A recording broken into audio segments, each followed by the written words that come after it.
안녕하세요. 둥이별리사 둥변입니다. 가난한 사람은 계속해서 가난해지고 그 가난은 자식에게까지 대물림된다라는 말이 있는데요. 가난을 대물림하지 않으려면 어떻게 해야 할까요? 가난한 집에서 태어나 자랐지만 스스로의 힘으로 자수성가한 부자들을 관찰하면 우리가 어떻게 해야 하는지 알 수 있는데요. 그렇기에 오늘 선택한 두둥책은 톰 콜리의 습관이 답이다입니다. 저자 톰 콜리는 백만장자 집안에서 태어났지만 9살 때 집안이 파산하는 상황을 겪고 자수성가 부자들을 관찰했어요. 5년 동안 233명의 부자들과 128명의 가난한 사람들을 관찰하고 기록했는데요. 이 책의 큰 특징 중 하나는 저자가 부자들뿐만 아니라 가난한 사람들을 함께 관찰하고 기록해서 두 그룹 간 차이점을 수치로 나타냈다는 거예요. 통합 결론은 자수성가한 백만장자들과 가난한 사람들에게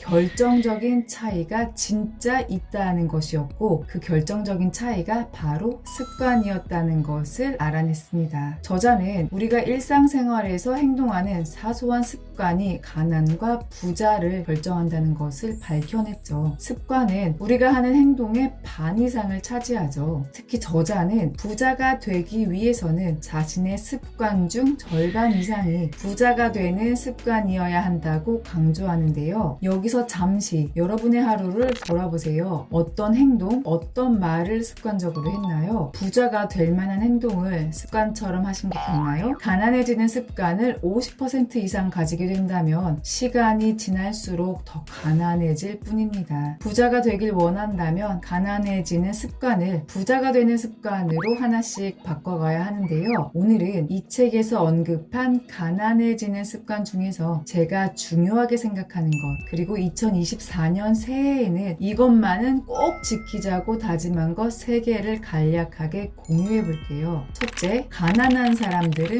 부정적입니다. 저자의 연구에 따르면 가난한 사람들 중 78%가 부정적인 태도를 지니고 있었어요. 부정적인 생각이 습관으로 자리 잡게 되면 이는 믿음으로 굳어져 모든 것을, 모든 상황을 부정적으로 바라볼 수밖에 없겠죠. 반면 부자들 중 54%는 자신의 낙관주의가 성공의 견인차라고 믿었는데요. 즉, 똑같은 상황에 대해 부자들은 낙관적으로 해석하지만 가난한 사람들은 부정적으로 받아들인다는 거예요. 긍정적인 태도, 낙관주의 이런 단어는 어렸을 때부터 귀 따갑게 많이 들어보셨죠? 많이 들은 만큼 태도도 낙관적으로 바뀌셨나요? 긍정과 부정은 한 끗 차이인데 그 안에 숨겨진 에너지 차이는 어마어마하죠. 긍정적인 태도의 진짜 힘은 힘든 상황, 특히 위기에서 발휘되는데요. 부정적인 태도는 위기가 왔을 때 위기의 위험에만 집중하지만 긍정적인 태도는 위기에서도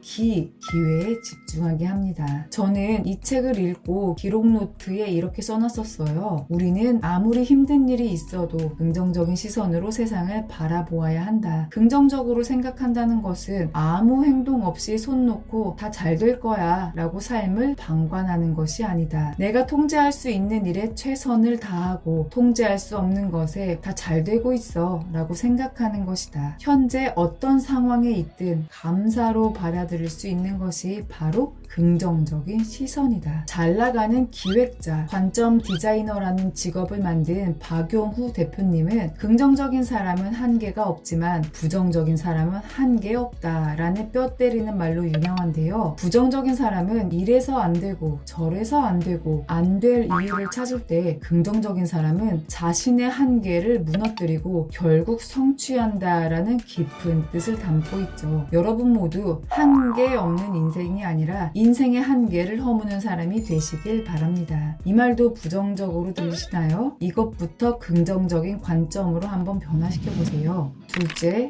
가난한 사람들은 계획이 없습니다. 저자의 연구에 따르면 가난한 사람들 중 95%는 인생 계획이 없었어요. 계획을 세우려면 생각하는 시간이 필요하죠. 내가 진짜 좋아하는 게 무엇일까? 나는 인생을 통해서 무엇을 이루고 싶지? 내가 살면서 중요하게 생각하는 핵심 가치는 무엇이지? 내가 왜 이걸 추구하지? 등등 이런 물음에 목표에 대해 생각해 봐야 하는데요. 생각을 통해서 우리는 인생에 대한 큰 그림, 청사진, 그리고 목표를 찾을 수 있어요. 목표가 있을 때 우리가 어느 길로 가야 하는지 방향성이 생기고 열정이라는 추진력도 생기죠. 이러한 열정은 자신에 대한 믿음에 변화를 주고 목표를 향한 집중력, 목표를 이루기 위한 절제력, 어려운 상황도 돌파할 수 있는 힘까지 준답니다. 결국 인생의 목표를 찾은 사람이 열정, 집중력, 절제력, 돌파력을 누리게 되고 이런 것에 힘입어 결국 성공을 이루는 선순환 코스를 달리게 되죠. 단순히 무엇이 되고 싶다라는 것이 계획이 아니에요. 그것을 위해 어떠한 방법을 이용할 것인지, 얼마만큼의 노력을 쏟을 것인지 등등 많은 고민과 생각을 하는 것이 계획인 겁니다. 그리고 그러한 계획을 통해서 우리의 성공 루트가 보이게 되는 것이고요. 바삐 돌아가는 하루지만 잠시 시간을 떼내서 인생의 목표를 찾기 위해 질문을 던져보세요. 명확한 목표와 이를 이루기 위한 계획을 세우는 것만으로도 이미 반은 성공한 인생이랍니다. 셋째, 가난한 사람들은 독서를 하지 않습니다. 저자의 연구에 따르면 가난한 사람들 중 92%는 배움의 독서를 하지 않았어요. 책을 읽는 사람들 중 79%는 단지 오락적인 책을 읽었을 뿐이었는데요. 성공하고 부자가 되는 것은 개인의 성장을 통해 이루어져요. 이때 성장을 위한 가장 좋은 도구가 바로 독서예요. 독서에 대한 강조는 여러 번 해서 오늘은 배움의 독서에 대해서만 간략하게 말하려고 해요. 오락을 위한 독서가 아닌 배움의 독서를 해야 한다는 것은 지식을 얻고 유지하거나 스스로에게 활용하기 위해 독서를 하는 것을 말해요. 특히 저자는 중요한 사실을 알아냈는데요. 그건 바로 부자들은 성공한 사람들의 전기를 즐겨 읽었다는 거예요. 그 이유는 자수성가한 백만장자, 억만장자의 전기는 곧 멘토의 역할을 하기 때문이에요. 아프리카 속담에 혼자 가면 빨리 가고 함께 가면 멀리 간다라는 말이 있죠. 함께 가는 사람에는 멘토가 빠질 수 없는데요. 아무도 혼자서는 성공할 수 없기 때문에 멘토가 꼭 필요합니다. 멘토는 부모님, 스승님도 될 수 있지만 책 역시 실질적으로 멘토의 자리를 대신할 수 있어요. 그래서 부자들은 가난을 딛고 부자가 된 자들의 이야기를 보면서 도움을 얻는 거죠. 위기의 상황에서 어떤 식으로 마인드 관리를 해야 할지, 기업가가 되는 과정에서 일어나는 다양한 일들을 어떻게 관리해야 할지, 이렇게 했더니 실패했었구나. 그럼 나는 다른 방법으로 경로를 바꿔야겠구나 등을 책 속에서 배우고 자신의 상황에 적용해보는 거예요. 전기를 읽으며 시뮬레이션을 해보는 것이죠. 수험 공부를 하기 전에 합격 수기를 먼저 쭉 읽어보는 것과 비슷하다고 볼 수 있겠네요. 무조건 전기가 옳다는 것이 아니라 그 전기를 읽으며 나에게 필요한 점을 찾고 직접 나에게 적용을 해보는 그런 경험은 분명히 나를 성공으로 이끌어줄 것입니다.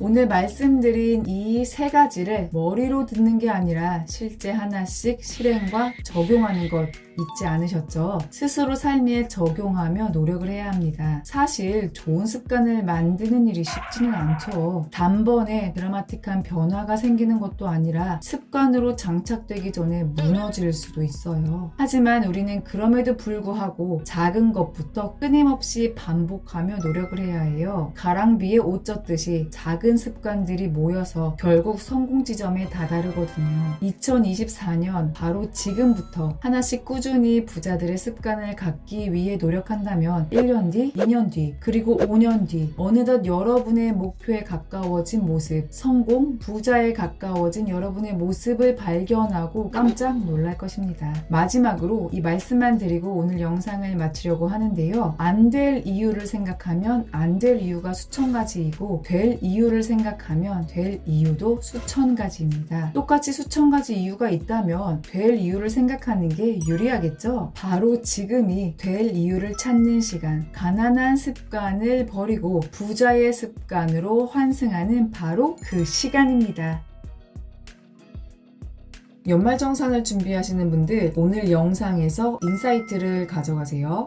오늘은 지난번에 한번 소개했었던 책 최인철 교수님의 프레임에서 제 다짐과 함께 여러분에게 소개하고 싶은 부분을 가지고 왔는데요. 프레임은 세상을 바라보는 마음의 창이라고 했었죠. 어떤 문제를 바라보는 관점, 세상을 향한 마인드셋, 심지어 사람들에 대한 고정관념까지 모두 포함하는 넓은 개념이 바로 프레임이에요. 오늘은 특히 프레임은 단어라는 것에 대해 생각해 보려고 해요. 어떤 물건이나 대상에 대해 정의를 내리려면 무엇을 사용해야 하죠? 단어죠. 즉, 특정 대상을 지칭할 때 어떤 단어를 사용하느냐는 단순하게 어떤 어휘를 선택하는지의 문제를 넘어 그 대상에 대한 프레임을 결정하는 중요한 역할을 합니다. 그러니까 프레임은 단어 싸움이라고 봐도 과언이 아닌 거죠. 예를 들어볼게요. 민주주의에 반대하는 연설을 허용해야 한다고 생각하십니까? 민주주의에 반대하는 연설을 금지해야 한다고 생각하십니까? 이 질문은 사실 같은 걸 물어보는 건데요. 문장에서 딱 한 개의 단어만 제외하면 모두 동일한 단어로 되어 있어요. 그런데 두 개의 질문 중에 어떤 질문으로 했을 때 민주주의에 반대하는 연설을 인정해야 한다는 의견이 많이 나왔을까요? 한 연구에 따르면 두 번째 질문인 민주주의에 반대하는 연설을 금지해야 한다고 생각하십니까? 로 물어봤을 때였다고 해요. 바로 금지라는 어감이 강한 단어 때문인데요. 금지라는 단어를 들었을 때 사람들은 뭘 금지까지? 아무리 그래도 금지까지야 하면서 동의하지 않을 가능성이 높기 때문이라고 해요. 같은 질문인 듯 보이지만 실상은 다른 단어를 사용하여 다른 프레임을 유도한 결과인데요. 이렇듯 프레임은 결국 단어 싸움이에요. 연초가 되면 직장인들은 새해 계획만큼이나 연말정산 자료를 준비하느라 바쁜데요. 저 역시 고용 변리사였을 때 13월에 월급, 연말정산을 어떻게 해야 더 많이 환급받을 수 있을지 머리를 싸맸던 기억이 있네요. 13월에 월급이라는 말을 들을 때 기분이 어떠세요? 월급이라는 단어에서 떠오르는 성취감? 원래는 없는 13월의 월급, 마치 일하지 않고 받는 꽁돈이라고 여겨지는 느낌이 들지는 않으세요? 사실 연말정산은 원천 징수하는 소득세에 그 해에 납부했어야 할 세액을 계산하여 덜 납부한 금액은 추가로 징수하고 반대로 더 납부한 금액은 환급하는 것을 뜻하는데요. 매달 월급 받을 때 회사에서 일정액을 떼고 월급을 받는데 1년 단위로 정확하게 일정액을 잘 떼갔는지 계산해서 돌려주거나 더 내는 게 연말정산이죠. 이 말은 즉슨 사실은 꽁돈이 아니란 얘기인데요. 이 책에서도 비슷한 부분이 있어서 나눠보려고 해요. 2002년도 노벨 경제학상은 심리학자 데니얼 카너먼 교수가 수상해서 대이변으로 알려져 있어요. 경제학상을 심리학자가 받았기 때문인데요. 월간 잡지 구독료가 1년에 12만 원이라면 여러분은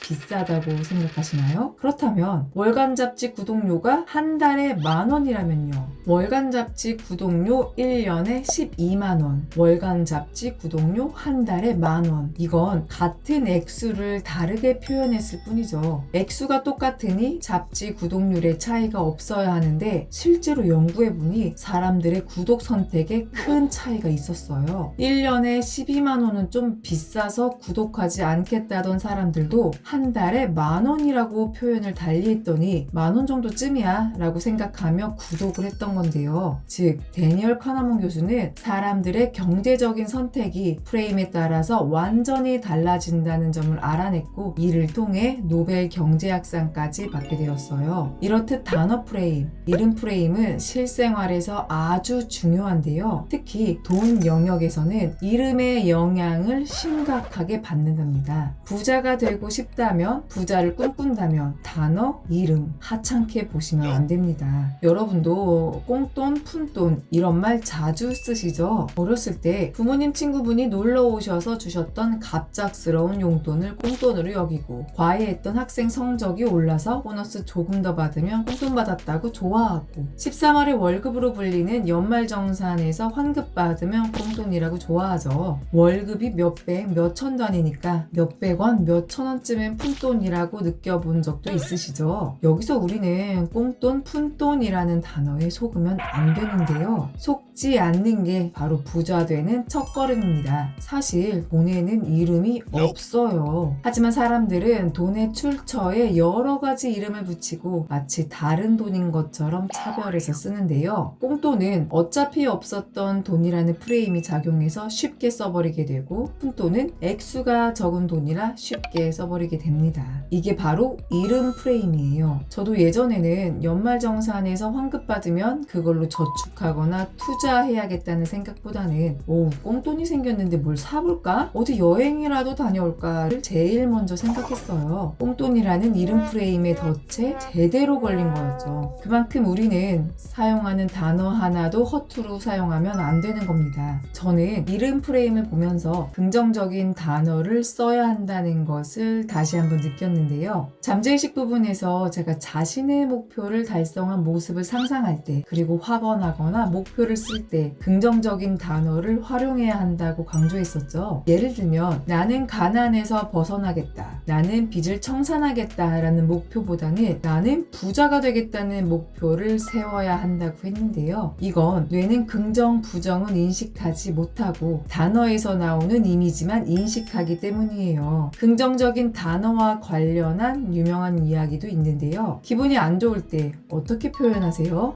짜증나, 짜증나네, 짜증난다. 대부분 이렇게 말씀하실 텐데요. 하지만 중국의 알리바바 창업자 마윈은 기분이 좋지 않을 때도 마음이 편안하지 않다고 말했다고 해요. 일반 사람들은 짜증에 초점을 맞추지만 마윈은 편안에 초점을 맞춘 것이죠. 성공한 사람들은 이렇게 단어 프레임, 이름 프레임을 이미 알고 단어 하나도 허투루 사용하는 법이 없는 것 같아요. 오늘 영상에서 제가 저에게 선언하는 말은 바로 이거랍니다. 지혜로운 경제 생활을 위해 오늘부터라도 꽁돈과 푼돈은 없다. 성공을 위해 긍정적인 단어를 사용하자.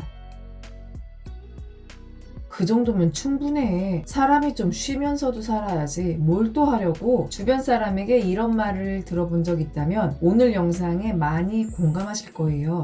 제가 변리사 시험에 합격했을 때 주변에서 몇 년 동안 고생했으니까 이제는 좀 쉬엄쉬엄 해 라는 얘기를 많이 했는데요. 아직 취업 전이거나 아직 시험 합격 전인 분들, 취업하고 시험에 합격하면 더 이상 노력은 안 해도 될 거라고 생각하실 수도 있어요. 저 역시 그렇게 생각했었거든요. 변리사 시험에 합격하면 인생을 다 가진 느낌일 거라고 생각했고, 제 인생에서 더 이상 공부는 안 해도 될 거라고 생각했어요. 하지만 현실은 아시는 분들은 아시겠지만 더 빡세게 공부를 해야 하더라고요. 성공도 취업이나 시험과 비슷하지 않을까라는 생각을 하던 찰나에 이 책을 읽게 되었어요. 오늘의 두둥책은 본그룹 김철호 회장의 정성입니다. 우선 저자인 김철호 회장님부터 소개할게요. 본죽 다들 아시죠? 몸이 아프거나 식욕이 없을 때 적어도 한 번은 드셔봤을 텐데요. 김철호 회장님은 일반 기업에서 근무도 해봤고 개인 사업으로 승승장구 해본 경험도 있지만 IMF로 인하여 사업은 부도가 났고 쑥대 입구 길거리에서 호떡 장사를 했어요. 그러던 중 아내와 함께 죽 전문점 본죽을 개업하면서 외식업계에 발을 들이게 됩니다. 그 당시만 해도 죽은 외식업계에서 아주 꺼려하는 아이템이었는데요. 왜냐하면 아플 때만 죽을 먹는다, 즉 환자들만 죽을 먹는다는 인식 때문이었어요. 이런 고정관념을 싹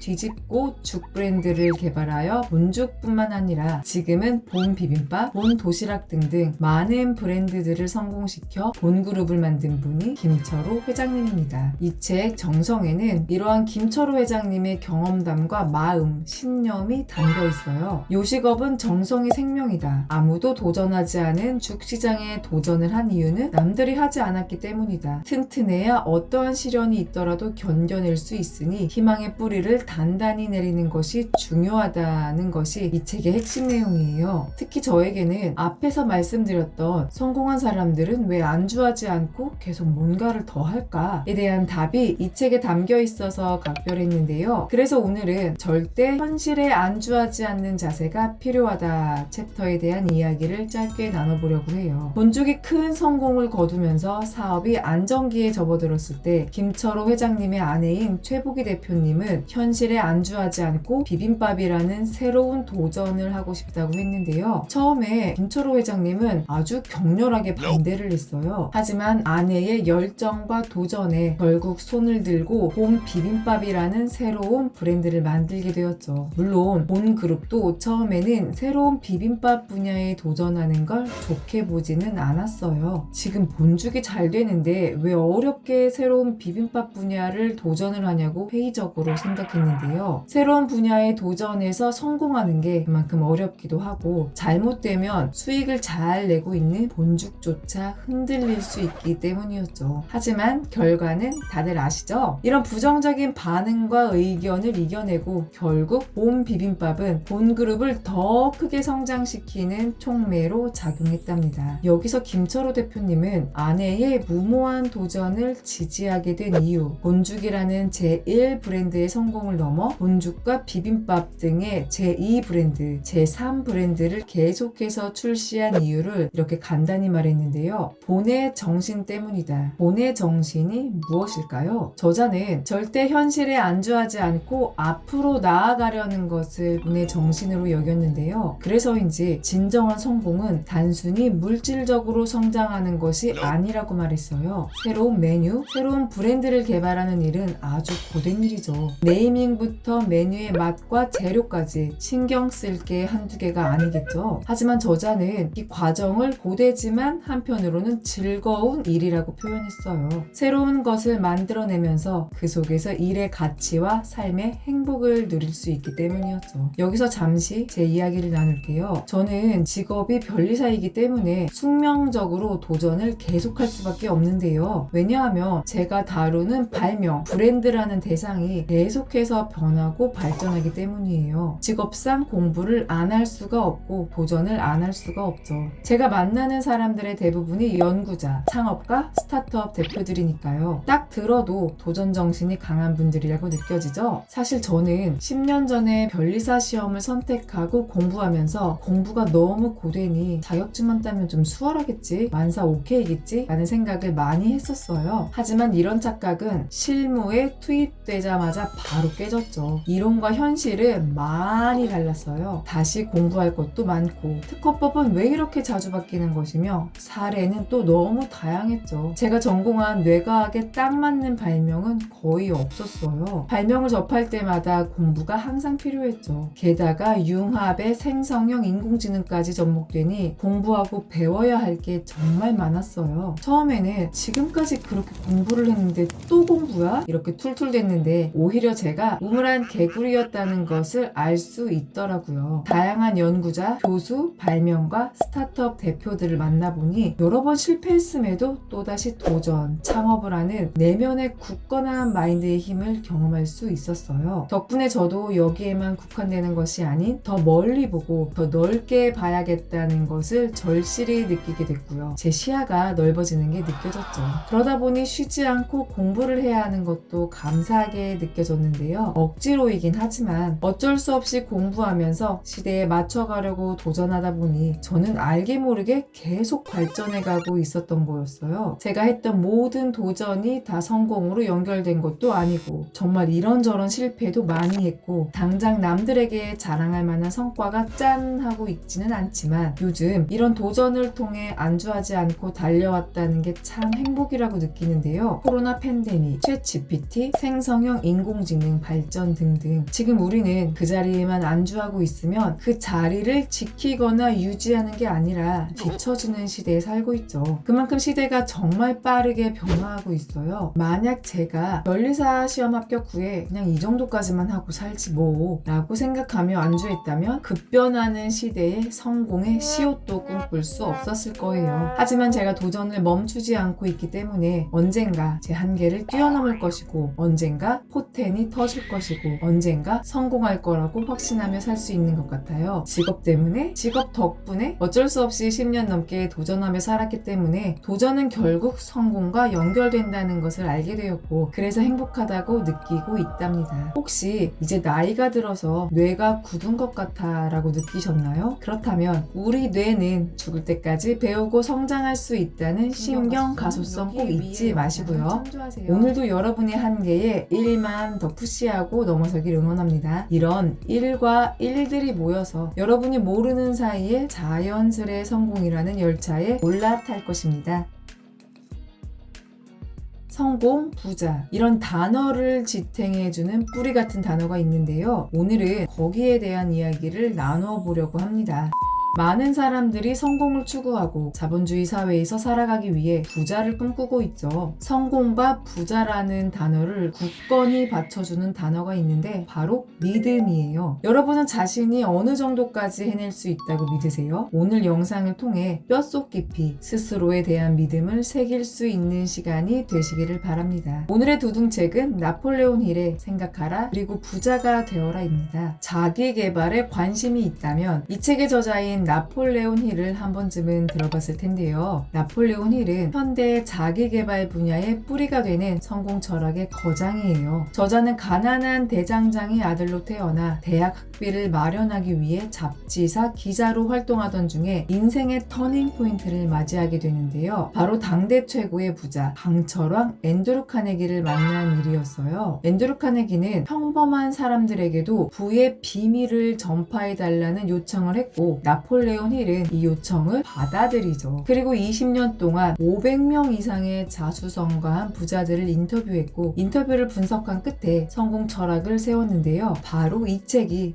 그 결과물이랍니다. 이 책은 성공의 비밀에 관하여 13가지 원칙을 알려주고 있어요. 멸망, 자신의 능력에 대한 믿음, 자기 암시, 상상력, 결단력 등 한 챕터도 허투루 읽을 수 없는 그런 책이에요. 오늘은 그 중에서도 부에 이르는 두 번째 원칙, 자신의 능력에 대한 믿음 챕터에서 올림을 받았던 부분을 나누려고 합니다. 결국 어떤 일을 성취하기 위해서는 자신에 대한 믿음이 밑바탕 되어야 하는데요. 저자는 자신에 대한 믿음, 자신의 능력에 대한 믿음은 자신이 의지를 굳건하게 세울 수 있는 마음가짐이라고 표현했어요. 그리고 자신이 무언가 할 수 있다는 완전한 믿음을 갖는 방법은 스스로 반복하여 확신을 심어주는 수밖에 없다고 하는데요. 스스로에게 어떤 말을 반복하게 되면 그 말이 참이든 거짓이든 믿게 되기 때문이죠. 거짓말도 거듭 반복적으로 하다 보면 결국 그 거짓을 진실로 받아들이고 믿게 되잖아요. 이와 관련된 교육 사례가 있죠. 어느 학교에서 교장 선생님이 새롭게 부임한 선생님에게 학생 5명을 무작위로 뽑아서 이 아이들은 잠재 능력이 크다고 말해줬는데요. 1년 후 그 5명의 아이들은 신기하게 정말로 성적이 많이 향상되었고 생활 태도도 좋아졌어요. 선생님은 5명의 아이들에게 넌 정말 해낼 수 있는 사람이야 라고 반복적으로 이야기했고 결국 5명의 아이들은 선생님의 기대와 믿음대로 성적이 향상된 것인데요. 5명의 아이들은 충분히 해낼 수 있는 능력이 있다고 반복적으로 들음으로써 스스로 잠재 능력이 큰 사람이라고 믿게 되었기 때문이에요. 이처럼 다른 사람의 기대나 믿음이 원인이 되어 결과가 좋아지는 현상을 심리학에서는 피그말리온 효과라고 해요. 우리에게 필요한 건 피그말리온 효과를 스스로에게 적용해서 성공을 향해 나가는 것인데요. 사실 저도 여러 도전을 해오고 있고 지금도 도전 중인데 그 중에 성공한 것도 있지만 실패한 것도 아주 많아요. 그리고 지금 와서 보니 대부분의 성공은 하루아침에 나타난 건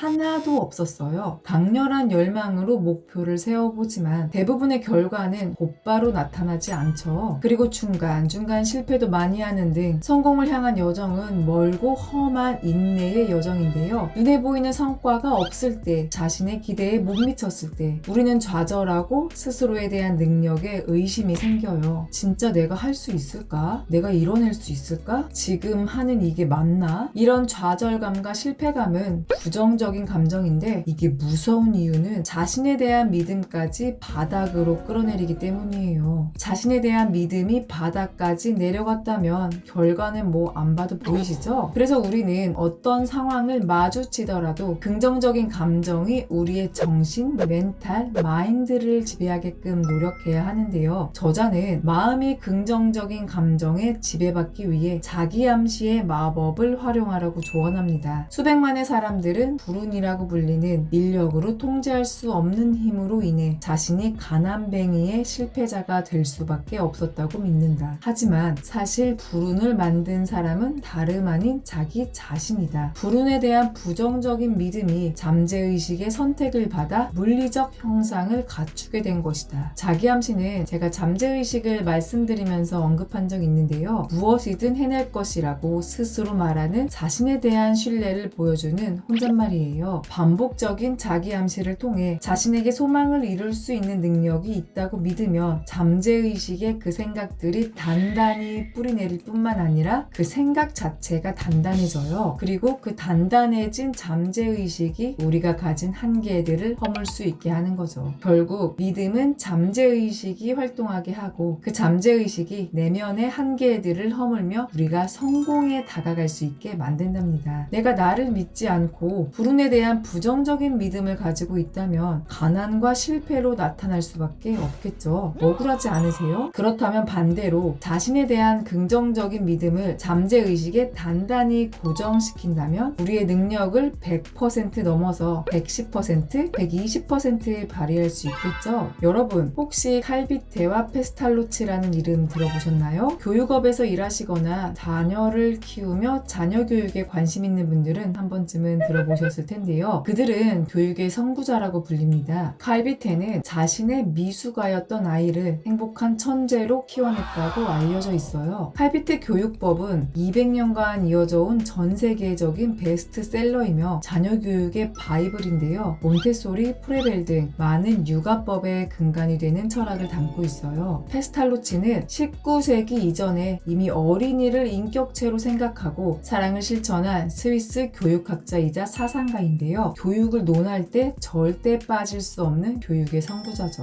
왜 이들이 교육의 선구자라고 불릴까요? 이들의 공통점이 뭘까요? 그 이유는 바로 믿음에 있어요. 칼비테와 페스탈로치 둘 다 아이의 잠재력을 100% 완벽하게 믿어줬는데 이 점이 현대로 오면서 위대하다고 평가되고 있는 거예요. 부모나 주변에서 믿어주지 않는다면 아이가 앞으로 나아갈 수는 없겠죠. 우리가 목표를 향해 나아가는 과정, 성공을 위해 나아가는 과정, 부자가 되기 위해 나아가는 과정도 이와 비슷하다고 생각해요. 어떤 상황에서도 잠재력을 100% 완벽하게 믿어줘야 하는 거죠. 아이를 믿어주는 만큼 아이가 성장하듯이 우리 스스로가 자신과 자신의 능력을 믿어주는 만큼 우리가 성장할 수 있답니다. 다른 누구도 아니라 나 스스로가 내 자신을 믿지 않는다면 결코 성공에 다가갈 수 없겠죠. 여러분, 자기 자신을 그리고 자신의 능력을 완벽하게 100% 믿는다면 그 능력은 반드시 갖추게 됩니다. 그리고 그 능력을 기반으로 커다란 변화와 성공을 반드시 이룰 수 있습니다. 왜냐고요? 여러분의 믿음대로 인생의 목적을 달성할 능력이 있기 때문이죠. 여러분에 대한 믿음이 충분히 채워지셨나요?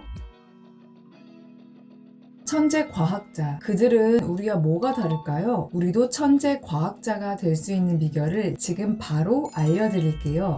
여러분, 혹시 천재들은 뭐가 그렇게 다른 걸까라고 한 번쯤 생각해 보신 적 있지 않으세요? 저는 어릴 때부터 과학을 무지 좋아했었는데요. 과학자들의 전기를 읽으면 천재라는 수식어가 상당히 많았어요. 그래서 천재 과학자들은 뭐가 달라서 천재라는 수식어가 붙을까? 천재는 평범한 사람과 어떤 점이 크게 다를까? 항상 궁금했었는데요. 오늘 두둥책을 보시면 천재 과학자들의 결정적인 공통점 한 가지를 찾으실 수 있을 겁니다. 2번 이상 둥이별리사가 읽은 책, 오늘의 두둥책은 황농문 교수님의 몰입입니다. 천재 과학자라고 하면 빠질 수 없는 사람이 있죠. 뉴턴과 아인슈타인인데요. 뉴턴의 만유인력의 법칙, 아인슈타인의 상대성 이론 다들 들어보셨죠? 의미까지는 중력의 법칙을 어떻게 발견했느냐는 질문에 뉴턴은 그것 한 가지만을 생각했다고 대답했어요. 그렇다면 아인슈타인은요? 아인슈타인은 몇 달이고 몇 년이고 생각하고 또 생각한다. 그러다 보면 99번은 틀리고 100번째가 되어서야 비로소 맞는 답을 찾아낸다고 이야기했다고 하죠. 뉴턴과 아인슈타인의 대답에서 언급된 생각은 일반적으로 우리가 말하는 생각과는 조금 다른 몰입적 사고를 말하는데요. 결국 천재 과학자들의 공통점은 몰입을 통해 한 가지에 집중한 것이었어요. 그들은 몰입을 통해 뇌를 100% 활용하는 사람들이었죠. 몰입은 제가 자기계발 또는 두둥책 영상에서 몇 번 언급했던 단어예요. 몰입의 사전적 의미는 깊이 파고들거나 빠짐인데요. 쉽게 말하면 주위의 모든 잡념, 방해물들을 차단하고 원하는 어느 한 곳에 자신의 모든 정신을 집중하는 것을 뜻해요. 몰입하면 심리학자 미하이 칙센트미하이 교수를 빼놓을 수 없는데요. 그는 몰입했을 때의 느낌은 물 흐르는 것처럼 편안한 느낌, 하늘을 날아가는 자유로운 느낌이라고 언급하면서 몰입을 흐른다는 뜻을 가진 단어를 사용하여 플로우로 명명했어요. 국내에서는 몰입하면 이 책의 저자인 황농문 교수님을 가장 먼저 떠올리는데요. 황농문 교수님은 서울대학교 공과대학 금속공학과를 졸업한 후 서울대 재료공학부 교수로 계시며 현재는 몰입 아카데미를 운영하고 있어요. 저자는 7년 동안 절정의 몰입 상태에서 수행한 연구 경험을 바탕으로 몰입적 사고가 두뇌를 최대로 활용하는 방법이며 최고의 인생을 살 수 있는 방법임을 확인하였죠. 멀티태스킹의 쇼츠, 릴스 등 쇼폼 미디어로 생각할 틈조차 주지 않는 요즘, 우리의 뇌를 구하는 방법, 우리가 목표를 성취할 수 있는 방법이 바로 몰입이 아닐까 생각하는데요. 오늘은 이 책 중에서 가장 많이 저에게 울림을 주었던 부분을 나눠보려고 합니다. 바로 Work Hard에서 Think Hard의 패러다임으로 라는 부분입니다. 저자는 미국 표준기술연구소 니스트에서 연구하면서 신선한 충격을 받고 연구 방향성을 바꾸게 되었는데요. 니스트는 미 상무부 기술관리국이 운영하는 국립연구소예요. 그곳에서는 세계적인 석학들이 저마다의 분야에서 연구를 하는데 석학들의 연구 자세에는 뭔가 다른 점이 있었어요. 그건 바로 다른 연구원들에 비해 많은 시간을 생각하면서 보낸다는 것이었죠. 예를 들어 어떤 펠로우 연구원은 실험 데이터가 그려진 16절지 크기의 종이 한 장을 항상 들고 다니면서 생각에 골몰했다고 해요. 걸어갈 때나 커피를 마실 때나 세미나에 참석할 때나 변함없이 메모지를 들고 다니면서 수시로 들여다봤는데요. 그때 저자는 쉬지 않고 실험만 한다고 해서 우수한 연구 업적이 나오는 게 아니라 머리를 써야 한다는 것을 알게 된 거였죠. 즉, 머리를 쓰지 않으면 아무리 열심히 해도 그저 그런 연구 결과밖에 얻지 못한다는 사실을 깨달았어요. 그리고 생각의 중요성을 이렇게 표현했죠. 열심히 일하면 남들보다 2배 이상 잘하기도 힘들지만 열심히 생각하면 남보다 10배, 100배, 아니 1000배까지도 잘할 수 있는 것이다. 저도 조금 비슷한 경험이 있는데요. 제가 변리사 시험 준비 전에 짧지만 2년간 대학원을 다녔어요. 그때 매일 반복되는 실험 스케줄에 너무 지쳐서 다른 연구원들의 일상을 관찰하고는 했었죠. 저처럼 짬이 낮은 석사 1년, 2년차 연구원은 주로 반복된 실험을 했고 오랜 기간 연구했던 지도급 연구원들은 주로 자료를 수집해서 읽고 메커니즘을 알아내기 위해 골몰이 생각하는 시간이 많더라고요. 결국 무언가를 골몰이 생각하는 것이 필요하다는 것을 그때 느꼈어요. 소위 말하는 학계의 유명한 곳에 논문을 게재하려면 반복된 실험도 중요하지만 더 중요한 건 생각을 통해 새로운 것을 발견해야 한다는 것이었어요. 이러한 생각이 곧 몰입이에요. IT의 창업자들은 역시나 이미 오래전부터 몰입의 힘을 잘 알고 있었는데요. 마이크로소프트의 창업자 빌 게이츠는 1년에 2차례 일주일씩 생각 주간을 가지고 독서하고 사고한다고 알려져 있죠. 생각 주간은 빌 게이츠가 마이크로소프트 CEO였을 때 스케줄 조정이 어려워 책 읽거나 생각할 시간이 부족하자 의도적으로 독서와 생각하기를 위해 환경을 설정한 것인데요. 그는 이미 생각의 파워를 알고 있었기에 바쁜 일상 중에서도 생각하는 기간이 필요하다고 느꼈던 거죠. 애플의 창업자 스티브 잡스 역시 다르게 생각하라 Think Different를 애플의 슬로건으로 채택했는데요. 이 슬로건의 표면적인 뜻은 혁신이죠. 다른 사람들과 달리 새롭고 색다른 방식으로 문제를 바라보고 아이디어를 내며 도전하라는 혁신의 뜻을 담고 있어요. 하지만 저는 이 슬로건의 숨은 뜻이 몰입이라고 생각하는데요. 혁신적인 아이디어, 영감은 열심히 일한다고 나오는 게 아니라 열심히 생각을 해야 나올 수 있기 때문이에요. 이렇게 몰입을 강조한 이러한 두 기업의 지금은 세계 시총 1, 2위를 다투는 어마어마한 성과를 내고 있죠. 이렇게 생각, 몰입은 우리에게 엄청난 결과를 가져다줘요. 몰입이라고 해서 명상에 빠지고 엄청난 도구를 활용해야 하고 그런 것이 아니에요. 자신만의 시간을 가지고 오롯이 그 시간 동안 내가 하고자 하는 일에 집중하며 생각하고 매달리는 겁니다. 1분도 좋고 10분도 좋고 10시간도 좋아요. 중요한 것은 내가 한 가지에 정말 집중하며 생각하는 것이에요. 앞에서 말씀드렸지만 요즘같이 급변하는 시대에 어찌 보면 몰입하는 게 시대에 역행하는 것 같다고 느낄 수도 있어요. 하지만 이럴 때일수록 오히려 한 가지에만 몰입하는 것은 정말 꼭 필요하다고 생각합니다. 마지막으로 한 가지에 집중해서 생각하는 힘의 중요성을 나타내는 저자의 말로 오늘 영상을 마치려고 합니다. 1분밖에 생각할 줄 모르는 사람은 1분 걸려서 해결할 수 있는 문제밖에 못 푼다. 60분 생각할 수 있는 사람은 그보다 60배나 난이도가 높은 문제를 해결할 수 있으며 10시간 생각하는 사람은 그보다 600배나 난이도가 높은 문제를 해결할 수 있다. 하루에 10시간씩 열흘을 생각하는 사람은 6000배의 난이도까지, 100일을 생각하는 사람은 6만 배의 난이도까지 해결할 수 있다. 여러분의 문제를 해결하기 위해 얼마의 몰입이 필요하신 것 같나요?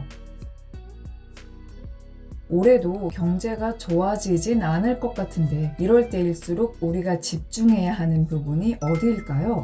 최근 경제 전망이 밝지는 않죠. 경제 위기라는 말이 몇 년간 이어지는 것 같은데요. 경제가 어려울수록 우리가 제1로 초점을 맞춰야 하는 부분이 어딜까요? 돈 관리일까요? 바로 자기 경영입니다. 돈 관리라는 것도 철저한 자기 관리가 뒷받침되어야 가능하기 때문인데요. 오늘은 돈과 자기 경영 두 마리 토끼를 가져갈 수 있는 인사이트를 준비해봤습니다. 2번 이상 둥이별리사가 읽은 책, 오늘의 두둥책은 보도 셰퍼의 돈입니다. 이 책의 저자 보도 셰퍼는 독일의 세계적인 머니 코치이자 경영 컨설턴트예요. 26살이라는 젊은 나이에 감당할 수 없는 빚을 지고 파산하지만 단 4년 만에 가진 돈의 이자만으로도 평생 살 수 있는 경제적 자유를 이룬 사람이죠. 이후 세계적인 머니 코치이자 경영 컨설턴트 그리고 밀리언셀러 작가로 세계 전역을 누비며 경제적 자유를 위한 강연을 하고 있어요. 그의 여러 저서 중 이 책은 전 세계적으로 약 750만 부 이상이 팔린 스테디셀러랍니다. 이 책은 크게 두 개의 파트로 나눌 수 있는데 전반부는 기본 생각부터 바꾸자라는 내용으로 부자가 되는 것은 기적이 아니다. 왜 사람들은 부자가 되지 못할까 등의 내용으로 이루어져 있고 후반부는 돈으로부터 완전한 자유를 누린다는 부분으로 실제 활용할 수 있는 부분이에요. 빚에서 벗어나는 방법, 수입을 늘리는 방법, 저축으로 자신에게 대가를 지불하는 방법 등의 내용으로 이루어져 있죠. 이 중에서 제가 가장 큰 울림을 받았던 부분은 전반부의 2번째 챕터, 스스로 책임지는 사람만 부자가 된다는 부분입니다. 여러분은 책임이 뭐라고 생각하세요? 책임은 영어로 responsibility인데요. 이 단어를 잘 관찰하면 두 개의 단어가 합쳐져 있다는 것을 발견할 수 있답니다. 하나는 대답을 의미하는 response이고 다른 하나는 능력을 의미하는 ability예요. 즉 responsibility는 대답을 하는 능력인데요. 조금 살을 붙이면 책임은 잘 대답할 수 있다, 잘 응답할 수 있다는 뜻입니다. 상황을 어떻게 해석하고 어떻게 응답, 대응했느냐에 대한 책임은 항상 우리에게 있어요. 똑같은 부모, 똑같은 유전인자, 똑같은 환경이라도 어떻게 대응하는지, 즉 어떻게 책임지는지가 다 다른 이유는 결국 그 책임은 스스로에게 달렸기 때문이죠. 이 책에서 이와 관련하여 한 쌍둥이 형제 이야기가 나오는데요. 쌍둥이 형제는 가난과 폭력이 비일비재한 어려운 가정 형편에서 같이 자랐는데 형제 중 한 명은 살인자가 된 반면 한 명은 변호사로 직업적인 성취도 얻고 단란한 가정도 꾸리고 성공한 모습으로 인생을 살았어요. 살인자가 된 자는 자신의 어린 시절, 즉 환경이 아무랬 암울했기 때문에 내가 어떻게 잘 자랄 수 있겠냐고 환경을 탓했는데요. 여기서 신기한 건 성공한 인생을 살고 있는 다른 한 명 역시 자신의 환경이 지금의 자신을 만들었다고 언급한 것이었어요. 그는 환경이 암울했기 때문에 그 환경을 벗어나기 위해 노력한 결과 성공한 인생을 살 수 있었다고 얘기합니다. 같은 환경, 전혀 다른 대응. 이게 바로 오늘 이야기할 것의 핵심인 책임입니다. 부의 대물림, 금수저와 흑수저, 헬조선 등등 열심히 해도 성공할 수 없다는 프레임의 단어가 너무 많이 남발하는 시대죠. 어떤 이들은 이런 뉴스 기사를 접하면서 그래 어차피 이번 생은 망했어 그냥 즐기며 살자로 경로를 바꾸기도 하지만 어떤 이들은 그럼에도 불구하고 내가 성공할 수 있는 분야는 반드시 있어 그 분야를 찾고 될 때까지 해보자 라고 대응하고 결국 성공 루트를 달리게 되는 겁니다. 저자는 개인적인 세계 안에서 무슨 일이 벌어지든 그것에 어떻게 반응하고 그 결과를 어떻게 해석하느냐는 전적으로 자신의 책임이라고 말하는데요. 그런데 개인적 세계 안에는 스스로 직접 관리하고 영향력을 행사할 수 있는 관리 영역도 있지만 나의 영향력이 미치지 않는 것들도 있죠. 나의 영향력이 미치지 않는 부분들은 관리할 수 없으니 그냥 별 수 없다라고 넘기고 탐만해야 할까요? 바로 이런 생각이 가장 큰 문제인데요. 문제가 외부에서 발생했고 그래서 자신은 관리할 수 없었다고 하면서 다른 상황이나 사람에게 책임을 미루는 순간, 즉 스스로 책임지기를 미루는 바로 그 순간 번한 역시 함께 넘어가게 됩니다. 결국 내가 선택하고 결정할 수 없는 상황이 되는 거죠. 남의 손에 의해 결정나게 돼버리는 거예요. 우리는 자신의 개인적 세계 안에서 일어나는 모든 일에 대해 책임을 질 수 있어야 합니다. 그게 관리 영역밖에 일일지라도요. 말로만 들어도 불합리하고 너무 어려워 보이죠? 저자는 관리 영역을 넓히는 4가지 길을 알려주는데요. 그중 제가 꼭 지켜야겠다고 마음에 새긴 2가지를 나눠보고자 해요. 첫 번째, 안전지대에서 나와라. 사람은 누구나 안전을 추구합니다. 이건 사람의 본능이에요. 저 역시 대학원 다닐 때 교수님의 실험적인 푸시, 다른 동료와의 차별이 없었더라면 변리사 준비 안 하고 아마 박사 진학하고 쭉 연구를 했을 거예요. 박사에 진학하면 박사 졸업은 보장되어 있고 박사 졸업 후에는 포스닥 등 연구원으로서의 생활이 어느 정도 보장되니까요. 하지만 변리사 시험은 몇 년을 준비해도 합격할지 떨어질지 모르기 때문에 아주 미래가 불투명했죠. 그리고 안전을 추구했다면 저는 개업이 아닌 고용 변리사로 쭉 지내고 있겠죠.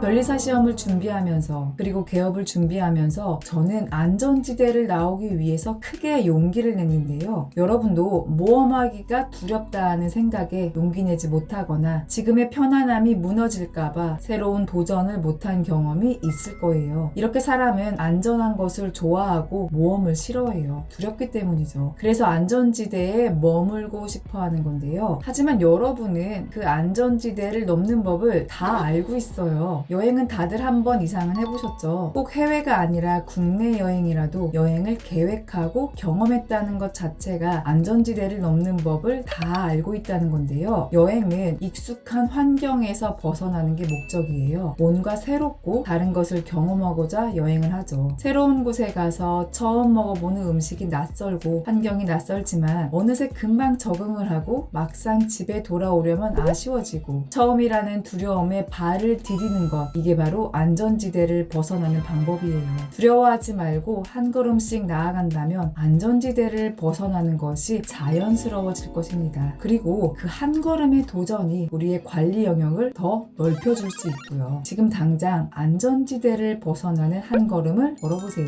2번째, 모든 문제는 성장의 기회를 동반한다. 저자는 문제가 생겼다면 한숨을 쉴 게 아니라 기뻐해야 한다고 하는데요. 바로 자기 관리 영역을 넓힐 좋은 기회이기 때문이에요. 위기 뒤에는 반드시 기회가 온다고 하죠. 모든 문제는 성장의 기회를 동반합니다. 하지만 말이 쉽지 문제가 생기면 어떻게 해결해야 할지 너무 막막하죠. 저자는 여기서 한 가지 팁을 알려주는데요. 그 팁은 물음을 바꿔보는 것이에요. 이 문제를 어떻게 풀어야 하나라고만 묻는 건 관리 영역을 확장하는데 별 소용이 없고 이런 문제가 더 이상 생기지 않도록 하려면 어떤 상황을 만들어야 하나? 라고 함께 물어봐야 한다고 해요. 문제도 나의 책임하에 놓는 거죠. 나의 권한받기라고 손을 놓는 것이 아니라 이번에는 나의 영향력이 미치지 못했구나. 다음에는 나의 책임하에 일을 꼭 두어야겠다라는 생각으로 대비를 하는 겁니다. 그리고 그런 질문을 하고 대비를 한다면 지금의 문제는 덩달아서 해결될 수밖에 없겠죠. 많은 성공한 사람들의 전기를 읽어보면 문제나 위기가 없던 경우가 없는데요. 더 큰 위기를 경험했기 때문에 더 큰 부를 얻을 수 있었던 겁니다. 아무리 싫다고 바둥거려도 우리는 책임을 피할 수 없어요. 그 시간에 주어진 상황을 어떻게 해석하고 대응할 것인지 결정을 해야 하는 거예요. 문제가 생겼다면 성장할 기회이기에 오히려 감사하세요. 여러분, 자기 경영의 핵심 이제 아셨나요? 바로 자신의 인생을 책임지는 데서 시작하는 겁니다. 책임이 곧 해결책이에요. 책임감 있는 자기 경영을 한다면 돈 관리 역시 든든하겠죠? 그리고 그 책임은 누가 해주는 것이 아니라 나 스스로 여러분 내부에서부터 시작한다는 것을 잊지 마세요. 환경 탓, 사람 탓, 외부 탓이 아닌 나의 책임입니다. 그렇다면 운 좋은 사람은 뭐냐고요? 저자의 이 말이 모든 것을 알려줍니다. 얼마나 운이 좋은가는 결국 자신의 책임 문제다. 마찬가지로 자신의 삶에 얼마나 많은 기적이 일어나느냐 하는 것도 자신의 책임이다.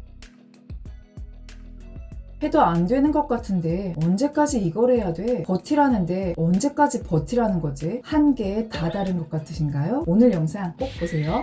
무언가를 도전하기로 마음먹고 열심히 달려가고 있는데 많이 달려온 것 같은데 이게 맞나? 버티는 사람이 성공한다는데 언제까지 버티라는 거야? 이런 생각 들지 않나요? 끝까지 최선을 다해야 한다라는 말이 있는데 끝이라는 게 어디까지인지 도통 모르겠잖아요. 오늘은 그런 분들을 위해 준비했습니다. 2번 이상 둥이별리사가 읽은 책. 오늘의 두둥책은 존 템플턴의 템플턴 플랜입니다. 여러분, 금융에 관심이 없으시더라도 월스트리트, 월가는 들어보셨을 텐데요. 이 책의 저자 존 템플턴은 월스트리트의 전설입니다. 그는 글로벌 투자의 선구자로 금융시장을 꿰뚫어보는 탁월한 통찰력으로 잘 알려진 월스트리트 최고의 펀드 매니저였는데요. 투자회사인 템플턴 그로스사를 설립하였고 투자 범위를 세계적으로 확대한 글로벌 펀드라는 새로운 분야를 개척했기에 월스트리트의 살아있는 전설로 불렸어요. 그뿐만이 아니에요. 존 템플턴은 월스트리트에서 가장 존경받는 인물이었는데요. 그 이유는 성공적인 투자 실적뿐만 아니라 인격과 도덕성까지 두루 갖췄기 때문이었어요. 이 책은 저자가 생각하는 진정한 부자가 되기 위한 21가지 삶의 원칙에 대한 내용이 담겨 있어요. 지금 하고 있는 일에서 행복을 찾아라. 자신의 행운을 만들어가라. 시간의 주인이 되어라 등등 시간 관리, 자기 관리, 멘탈 관리를 아주 전반적으로 다루고 있는데요. 신기하게 이 책을 반복해서 읽어도 제일 많이 기억 남는 챕터는 바로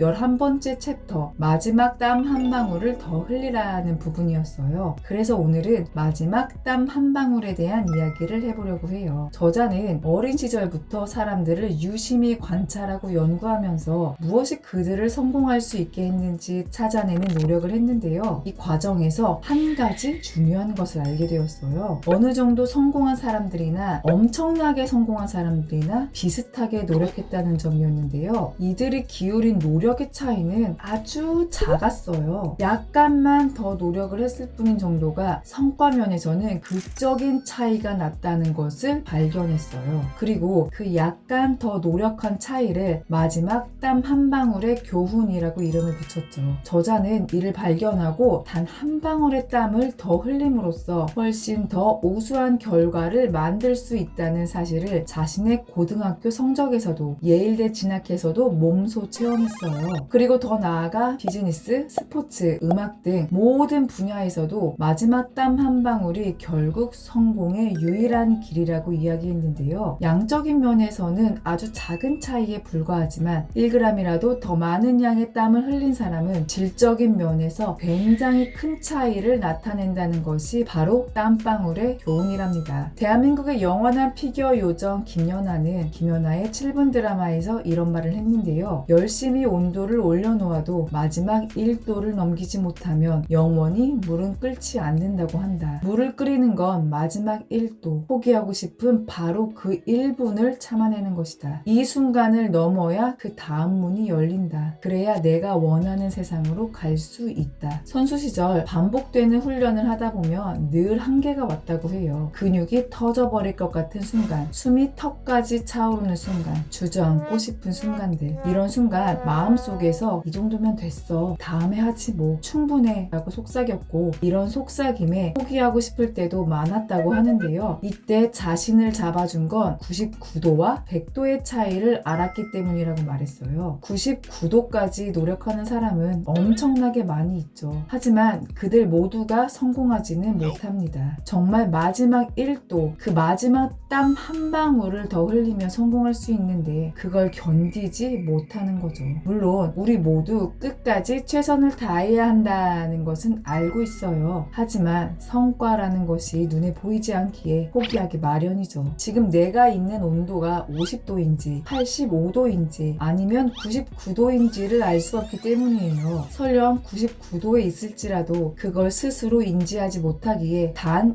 1도를 참지 못하고 그만두는 경우가 수두룩하죠. 마지막 1도를 참아낸다는 것, 1g의 땀방울을 더 흘린다는 것, 그건 자신이 생각했던 한계를 넘어서는 일이기에 고통스럽기까지 하는데요. 이건 어떻게 우리가 알 수 있는 방법이 없어요. 그냥 한 번 더 해보는 수밖에 없어요. 이게 맞나 싶어도 한 번 더, 너무 힘들어도 한 번 더 하는 수밖에 없죠. 세계적으로 인정받은 기업가이자 강연가, 동기부여 전문가로 포브스가 선정한 50세 이사 최고 부자 50인의 이름을 올린 에드 마일렛은 마지막 땀방울과 비슷한 이야기를 했는데요. 한 번 더입니다. 그의 책 이름도 한 번 더의 힘, The Power of One More인데요. 모두가 멈추는 곳에서 딱 한 걸음만 더 나가는 힘은 거대한 능력이 있다고 강조했어요. 한 번 더 시도는 모든 일에 가장 좋은 출발점이 되어준다고 말하면서요. 이렇게 한 번만 더 해보는 겁니다. 한 번 한계를 넘어본 사람들은 마지막 순간을 포기해서 모든 것을 제로로 만들어버리는 어리석은 선택을 더 이상 하지 않아요. 그 힘의 맛을 보았으니까요. 저에게도 이와 비슷한 조언을 해주신 지인이 계시는데요. 제가 진로 선택에 있어서 고민하고 있을 때였죠. 어느 분야로 가든 어떤 일을 하든 이거 하나는 꼭 잊지 말았으면 해. Push the limit. 한계라고 생각할 때 아주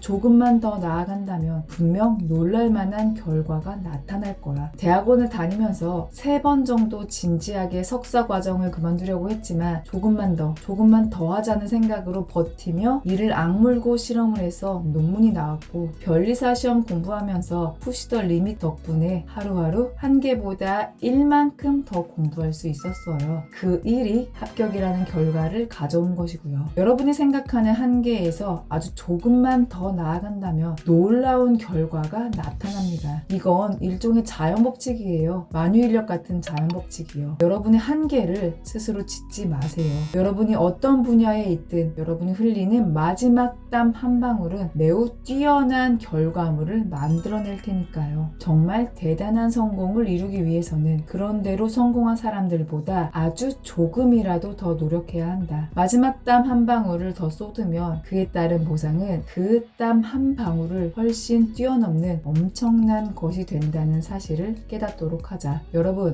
1만 더 할 준비 되셨나요?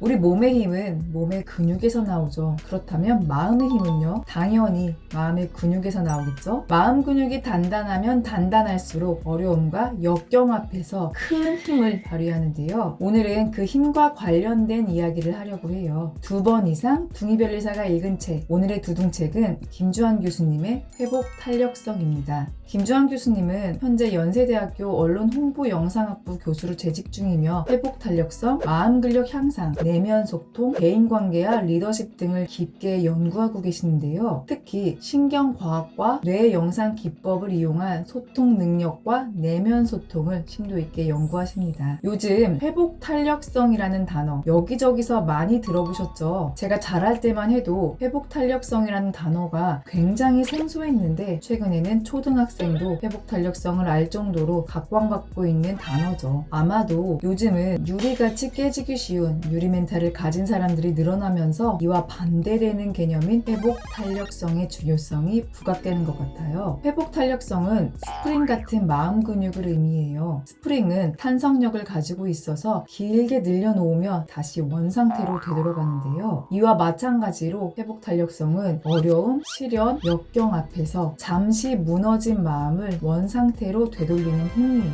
오뚜기처럼 다시 일어서게 하는 신비한 인간 내면의 힘이기 때문에 특히 긍정심리학 분야에서도 회복 탄력성이 시사하는 바가 크다고 하는데요. 우선 회복 탄력성을 제대로 알려면 먼저 성공이라는 것을 다시 정의해야 해요. 성공은 단순히 돈을 많이 버는 것, 어려움이나 실패가 없는 상태가 아니에요. 성공은 역경과 시련을 극복해낸 상태랍니다. 추락해본 사람만이 다시 튀어 올라가야 할 필요성을 알고 떨어져본 사람만이 어디로 올라가야 하는지 그 방향을 알 수 있죠. 이렇듯 어려움과 실패를 경험하고 인생의 바닥을 쳐봐야 다시 더 높게 날아올 수 있게 된다는 것이 바로 회복 탄력성의 비밀이에요. 따라서 고난, 역경, 실패를 부정적으로 보지 말아야 하는데요. 저자는 회복 탄력성은 기억하는 자아의 문제라고 말해요. 과거의 어떤 행동으로 인해서 이불킥한 기억들 있으시죠? 자신의 경험에 대해 끊임없이 의미를 부여하고 스토리텔링을 하는 게 바로 기억 자아인데요. 이런 기억 자아를 잘 활용하면 회복 탄력성을 높일 수 있다고 해요.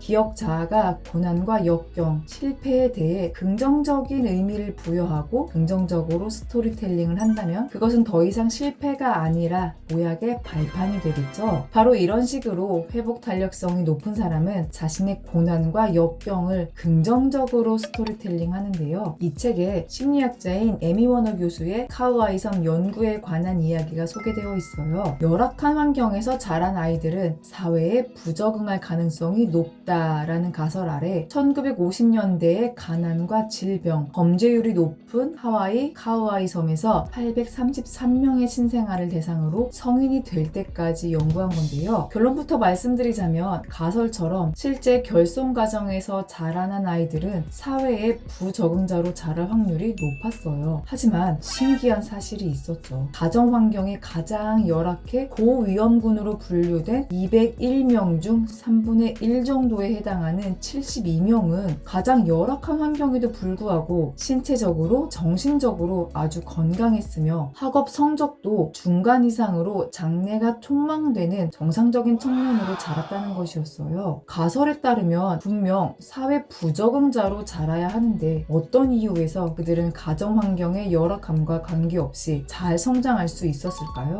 그건 바로 가까이서 지켜봐주며 조건 없는 사랑을 베풀고 그들의 입장을 무조건 이해해주고 받아주는 사람, 언제든 기댈 언덕이 되어주었던 어른이 적어도 한 명이 있었다는 거였어요. 에미 워너 교수는 40년에 걸친 연구를 정리하면서 이렇게 결론을 내리죠. 열악한 환경에서도 잘 성장할 수 있는 비밀은 회복 탄력성에 있고 회복 탄력성의 핵심적인 요인은 결국 인간관계다. 이와 비슷한 얘기가 있는데요. 천재 물리학자 스티븐 호킹 아시죠? 몇 년 전 76세의 나이로 고인이 되셨는데요. 스티븐 호킹은 21살 때부터 근육이 점차 마비되는 불치병인 루게릭병을 앓으며 시한부 인생을 선고받았어요. 하지만 신체적 실현에도 불구하고 세상을 떠나기 전까지 50여 년간 웃고 즐기며 연구를 계속했었는데요. 스티븐 호킹의 시한부 인생이었지만 웃고 연구할 수 있었던 비밀이 있었어요. 그건 다름 아닌 주변 사람들의 따뜻한 지지, 무엇보다 부인이었던 제인의 따뜻한 지지와 공감, 그리고 사랑 때문이었다고 해요. 스티븐 호킹은 이런 표현도 했는데요. 사랑하는 사람들이 없다면 우주는 그리 대단한 곳이 아닐 것이다. 그의 회복 탄력성의 비밀은 사랑에 있었다는 걸 알 수 있겠죠? 여러분에게도 이런 단 한 분이 계신가요? 저는 저희 엄마가 생각났어요. 재수 3수를 선택해도 변리사 시험으로 진로를 바꿀 때도 항상 같은 자리에서 굳건하게 저를 믿어준 분이 엄마였는데요. 시험에 떨어지고 실패했을 때 같이 울어주시고 크게 위로를 해주셨어요. 그래서 제가 좋아하는 이 회복 탄력성 책을 읽을 때마다 엄마 생각이 나요. 특히 이제는 쌍둥이 아들의 엄마가 되어보니 더 마음에 와닿는데요. 아이들이 어떤 말을 하건 어떤 일을 하든 믿어주는 엄마가 되기로 매번 결심한답니다. 제가 엄마에게 받은 든든한 언덕 같은 같은 느낌과 지지를 고스란히 둥이들에게도 전달하고 싶은 마음이 있어서예요. 그리고 이런 믿음은 저뿐만이 아니라 아이들의 회복 탄력성을 높여줄 것을 알기에 더욱 신경 쓰고 있어요. 여러분, 잘 생각해보세요. 지금 여러분의 곁에 누가 있는 것 같나요? 많이도 필요 없어요. 정말 여러분을 믿어주고 지지해주는 딱 한 명만 있어도 여러분의 회복 탄력성은 높아질 것입니다. 그 사람과 함께 계속해서 나아가세요. 실패는 여러분이 넘어졌을 때가 아니라 넘어졌을 때 일어서는 것을 포기했을 때입니다. 옆에 있는 그 사람과 함께 오뚜기처럼 일어나는 여러분이 되시기를 응원합니다.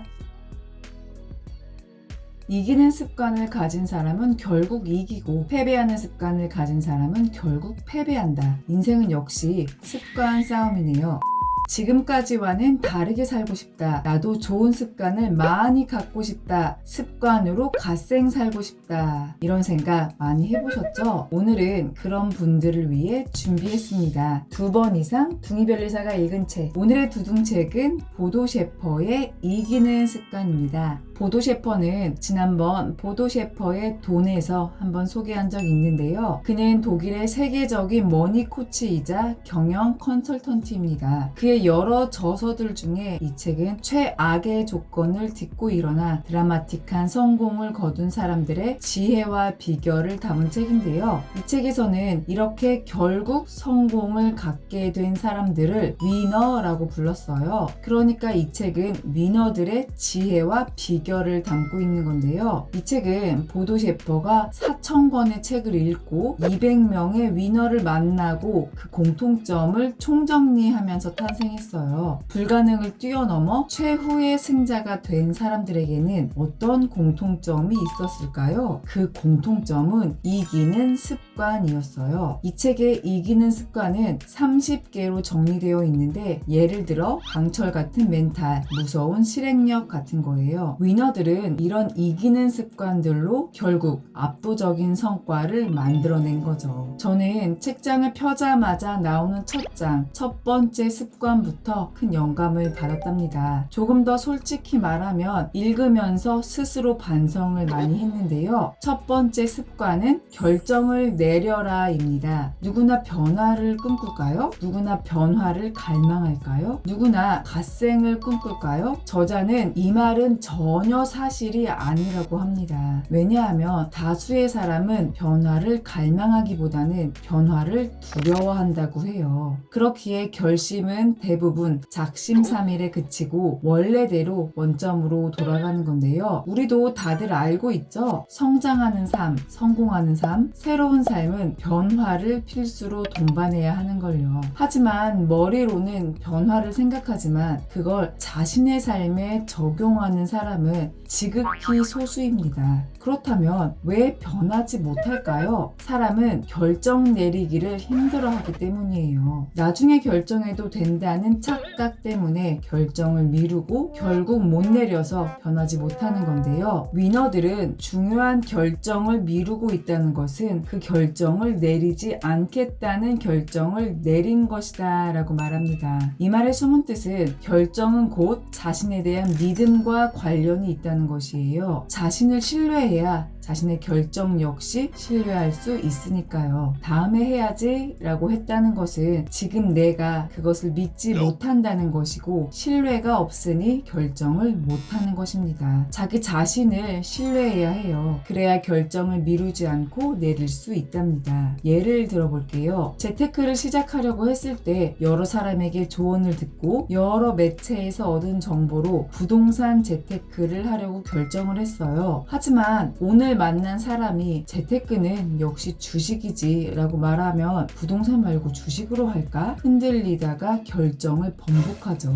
시험 공부도 마찬가지예요. 변리사 시험을 준비하겠다고 결정해서 이런저런 정보를 다 찾고 민법 인강을 시작했는데 이번에 합격한 선배가 특허법부터 공부하라고 하면 민법부터 공부하기로 한 내 결정이 최선인가? 이게 맞는 건가? 의심하기 시작하죠. 여러분에게 중요한 목표가 생겼다면 즉시 실행에 옮기는 결정을 하세요. 그리고 여러분의 결정을 전적으로 신뢰하세요. 여기에 또 하나 덧붙이면 결정이 어려워지는 하나의 이유가 더 있어요. 바로 잘못된 결정에 대한 두려움입니다. 저자는 이렇게 말하는데요. 잘못된 결정이란 존재하지 않는다. 어떤 특정한 결정을 내렸다는 것은 다른 대안들을 버렸다는 의미다. 잘못된 결정이 아니라 다른 결정을 내렸을 뿐이다. 결정은 영어로 decision, 이 단어는 자르다, 죽이다의 의미를 가지고 있는 라틴어 시스, 시드에서 파생되었는데요. 비슷한 예로 가위를 들 수 있겠네요. 이렇듯 결정을 했다면 과감하게 자르고 없애버리세요. 다른 대안들을 모두 잘라버리라는 의미입니다. 여러분, 신속한 결정의 열쇠는 결국 자신의 가치를 아는 것입니다. 자신의 가치를 분명하게 아는 사람은 쉽게 결정을 내리고 도전하고 깨지고 다시 일어설 줄 알기 때문이에요. 그래서 자신의 가치를 아는 사람은 자신이 내린 결정을 신뢰하게 된답니다. 이건 내 결정이 무조건 옳다고 말하는 독선적인 태도를 말하는 게 아닌데요. 다양한 의견과 정보를 수렴한 뒤 통합적으로 내린 나의 결정을 신뢰한다는 의미예요. 앞의 얘기와 연결되죠? 그렇기 때문에 신속하게 결정할 수 있고 그 결정대로 도전하는 것이 가능한 겁니다. 이게 바로 어제보다 오늘 조금 더 성장하는 삶이고 결국 성공하는 삶입니다. 신속한 결정과 결단력에 대한 일화가 있는데요. 성공학의 대가 나폴레온 힐이 성공학자가 될 수 있었던 결정에 대한 이야기예요. 전설의 부자 철강왕 앤드류 카네기가 나폴레온 힐에게 제안을 했죠. 부자들을 소개할 테니 그들에 대한 글을 써보겠나요? 이 일에 대한 대가는 없어요. 심지어 몇십 년이 걸릴지도 모릅니다. 네,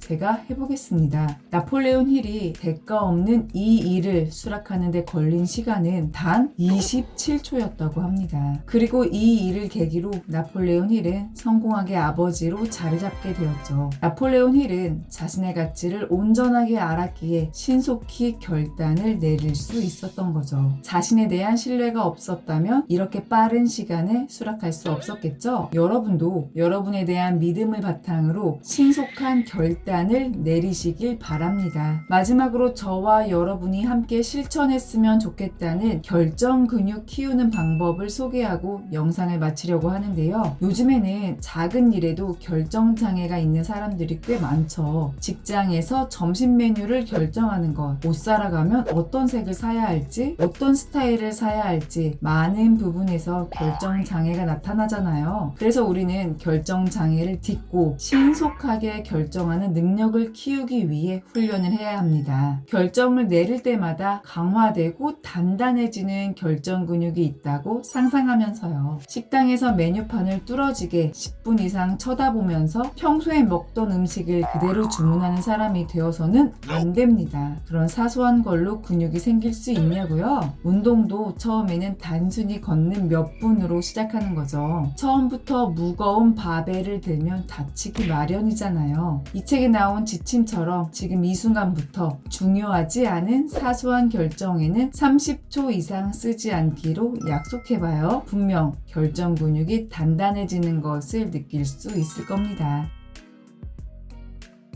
진짜 부자는 누구일까요? 오늘 영상을 보면 의외의 사람이 진짜 부자, 찐 부자라는 것을 알 수 있을 거예요.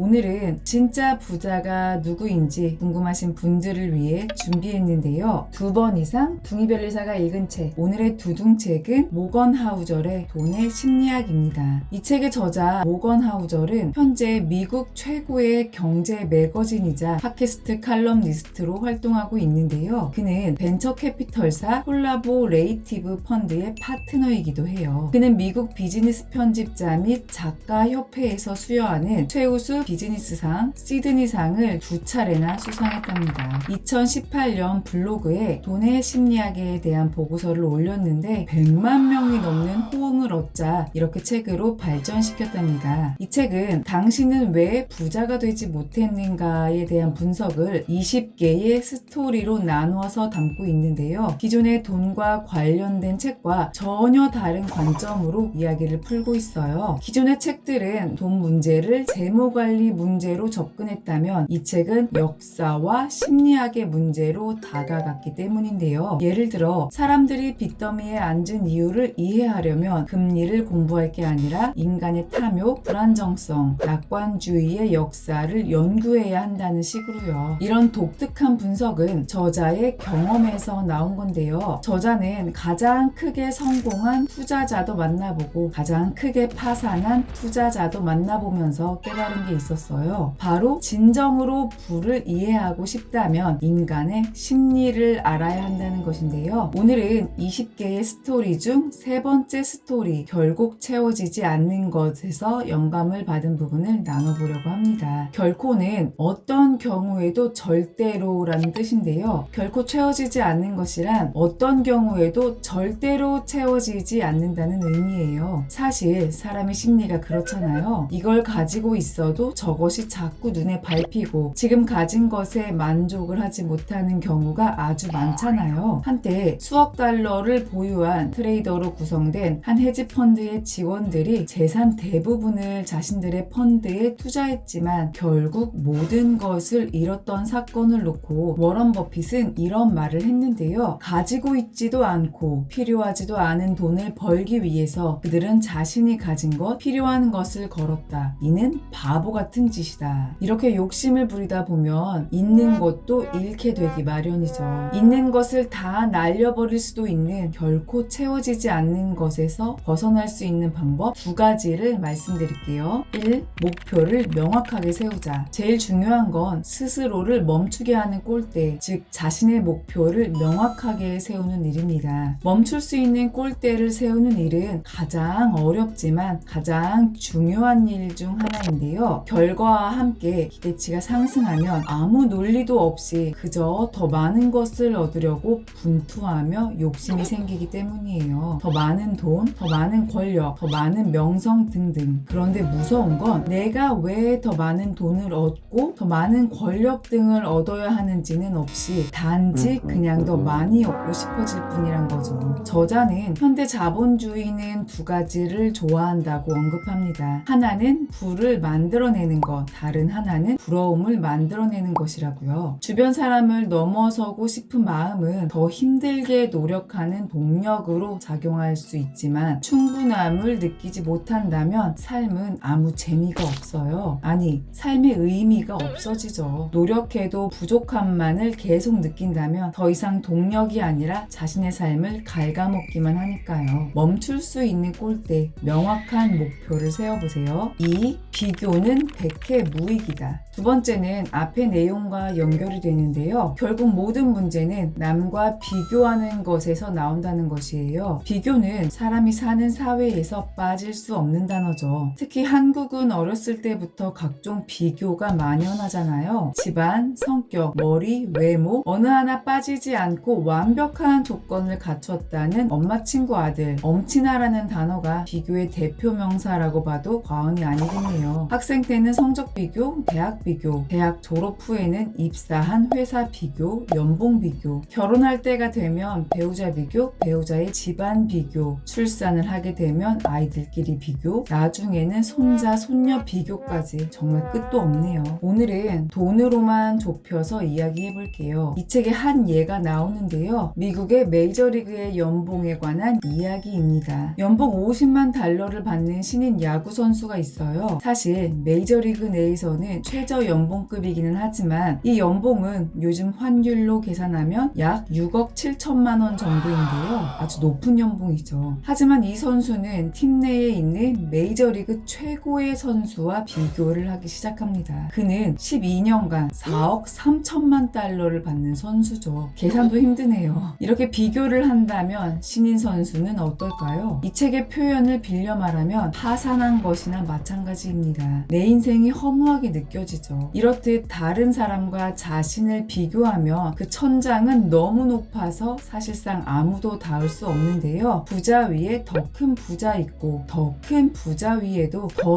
큰 부자가 있는 법이니까요. 이렇게 해서는 절대 이길 수 없는 싸움입니다. 그런데 이 싸움에서 유일하게 이기는 방법이 있어요. 뭘까요? 바로 처음부터 싸움을 하지 않는 것이에요. 이 정도면 충분해. 라고 스스로 받아들이는 것인데요. 현실에 안주하면서 살라는 얘기가 아니라 내가 가진 게 주변 사람보다 적더라도 충분하다고 받아들이는 것, 그게 다른 사람과 비교하지 않는 유일한 방법입니다. 돈의 노예가 되지 말라는 것이죠. 충분하지 않다고 느끼는 순간 주변을 바라보게 되고, 그러면 지금의 내 모습이 초라해 보이고 좌절을 하고 무한 굴레에 빠질 뿐인 겁니다. 저도 이런 경험이 있었기에 이 부분을 읽으며 크게 반성을 했는데요. 제가 대학원 다닐 때는 한 달 월급이 60만 원이었어요. 지금 생각하면 아주 적었지만 그 당시 등록금도 지원받고 그 정도면 만족을 하면서 지냈죠. 얼마나 만족했는지 변리사 시험을 준비할 때는 그 당시에 그 60만 원이 너무 그립고 소중하게 느껴지기도 했었어요. 그러다 변리사 시험에 합격을 하고 첫 월급을 받자마자 그런 감정은 싹 사라지고 씀씀이가 커지기 시작하더라고요. 또 그러다 보니 저보다 더 높은 연봉의 주변 사람들이 보이기 시작하고 지금이 만족이 되지 않고, 어때요? 여러분의 이야기 같다고요? 그 당시에는 분명히 만족했던 것들도 주변을 바라보는 순간 그 만족은 불만으로 바뀌게 되는데요. 내가 가진 것, 이 정도면 충분하다고 느끼면서 만족하는 자세가 꼭 필요합니다. 이건 더 큰 목표를 세우지 말라는 얘기가 아니에요. 자신의 목표를 향해 나아가면서 주변 사람에게 눈 돌리지 않고 나에게 집중할 수 있는 최선의 방법이 바로 지금 가진 것도 충분하다고 받아들이는 자세라는 건데요. 하지만 너무 힘들죠. 저는 그럴 때마다 강남 대치동 20년 강사인 심정섭 선생님의 책 1% 유대인의 생각 훈련을 읽고 제가 기록해 놓은 부분을 곱씹으며 마음을 다잡고는 하는데요. 자본주의 사회에서는 얼마 안 되는 돈을 끊임없이 소비하도록 사람들을 선동한다. 하지만 많은 사람들은 그 과정에서 주체적인 소비자가 되지 못하고 광고가 만든 삶의 기준에 자신을 맞추고 힘들게 번 돈을 너무나 쉽게 소비하며 살아간다. 결국 소비의 노예가 되어 끊임없이 일하고도 빈곤을 벗어나지 못하는 삶이 이어진다. 자본을 모아 생산적인 일에 투자하고 나의 개인적 편리를 위한 소비를 줄이는 게 경제적 자유도 이루고 노후 대비도 할 수 있는 현명한 길이다. 자신이 가진 것에 만족하는 것, 이 정도면 충분하다고 생각하는 것, 이것만이 남들과 비교하지 않을 수 있는 유일한 방법입니다. 마지막으로 이 책에서 말하는 여러분이 부자가 되었을 때 던져야 할 4가지 질문으로 오늘 영상을 마치려고 해요. 얼마나 더 벌고 싶은가? 누군가와 비교하고 있진 않은가? 충분하다고 느끼는가? 돈보다 중요한 것은 무엇인가? 2번 이상 둥이변리사가 읽은 책. 오늘의 두둥책은 지난번 영상에 이어서 모건 하우절의 돈의 심리학인데요. 이 책에서 진짜 마음에 와닿은 부분, 제가 평생 명심해야 할 부분이 하나 더 있어서 소개하려고 해요. 돈의 심리학 책은 당신이 부자가 되지 못한 이유를 20개의 이야기로 풀고 있는데요. 지난번에는 3번째 스토리, 결코 채워지지 않는 것을 나눴는데 오늘은 9번째 스토리, 부의 정의에서 영감을 받은 부분을 나눠보려고 합니다. 여러분은 부를 어떻게 정의하세요? 사전에서 부는 넉넉한 생활 또는 넉넉한 재산이라고 정의되어 있네요. 그렇다면 부를 가진 사람인 부자라고 했을 때 뭐가 떠오르나요? 어떤 게 가장 먼저 떠오르세요? 현금 더미, 한강뷰지, 시그니엘, 외제차, 명품들, 해외여행? 사실 부는 눈에 보이지 않아요. 부란 눈에 보이는 물건으로 바꾸지 않는 금전적 자산이기 때문인데요. 하지만 눈에 보이지 않는 무형의 것은 그림을 그릴 수 없기 때문에 앞서 말한 것처럼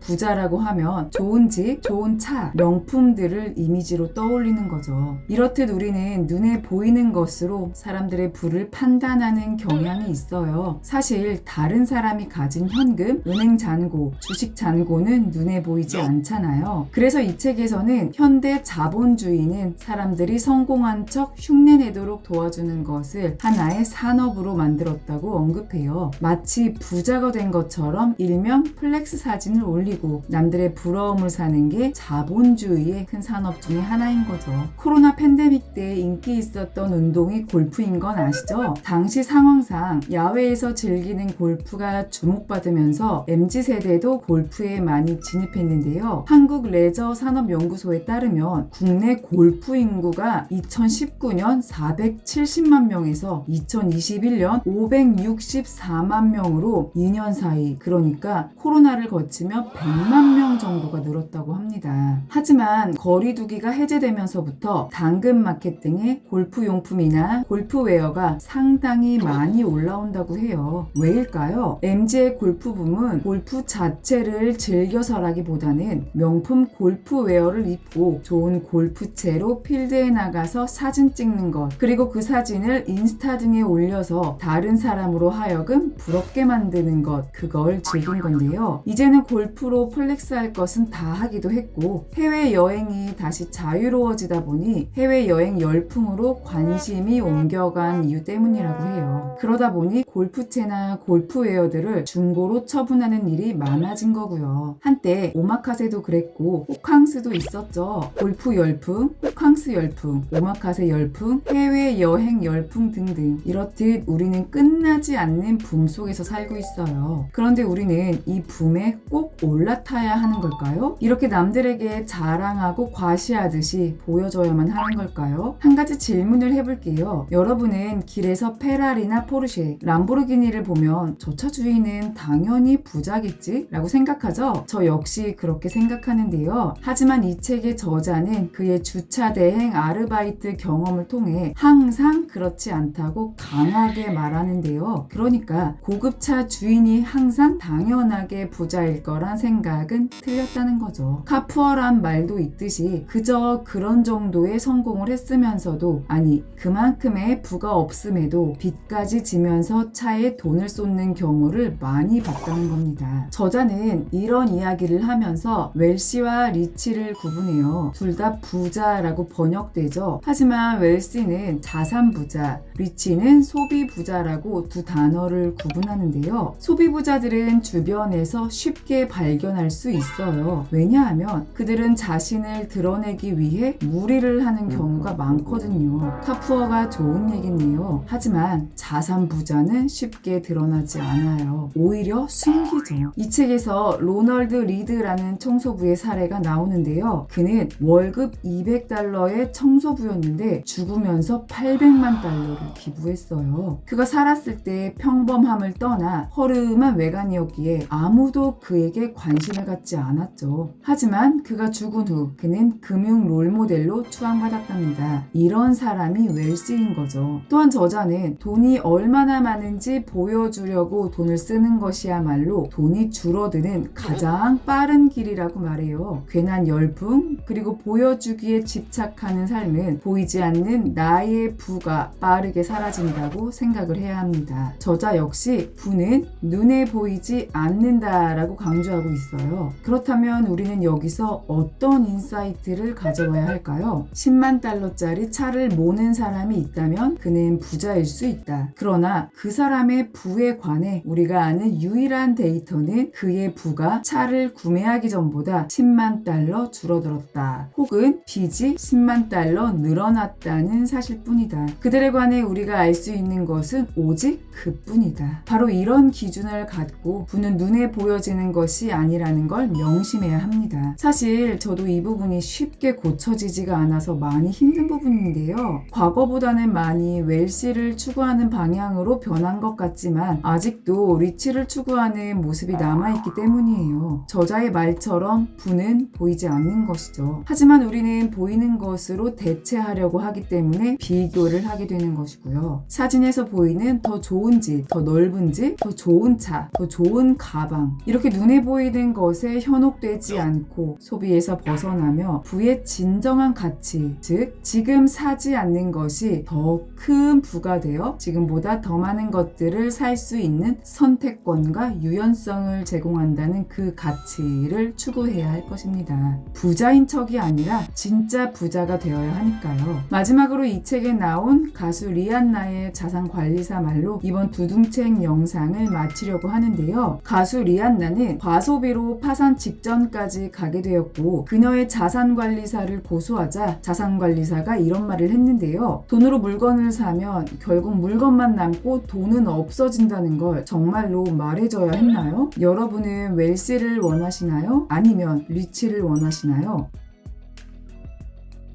인생을 더 쉽게 사는 방법은 없을까요? 어려운 일이 꼭 가치가 더 큰 일일까요? 이런 고민 하셨다면 오늘 영상 꼭 보세요.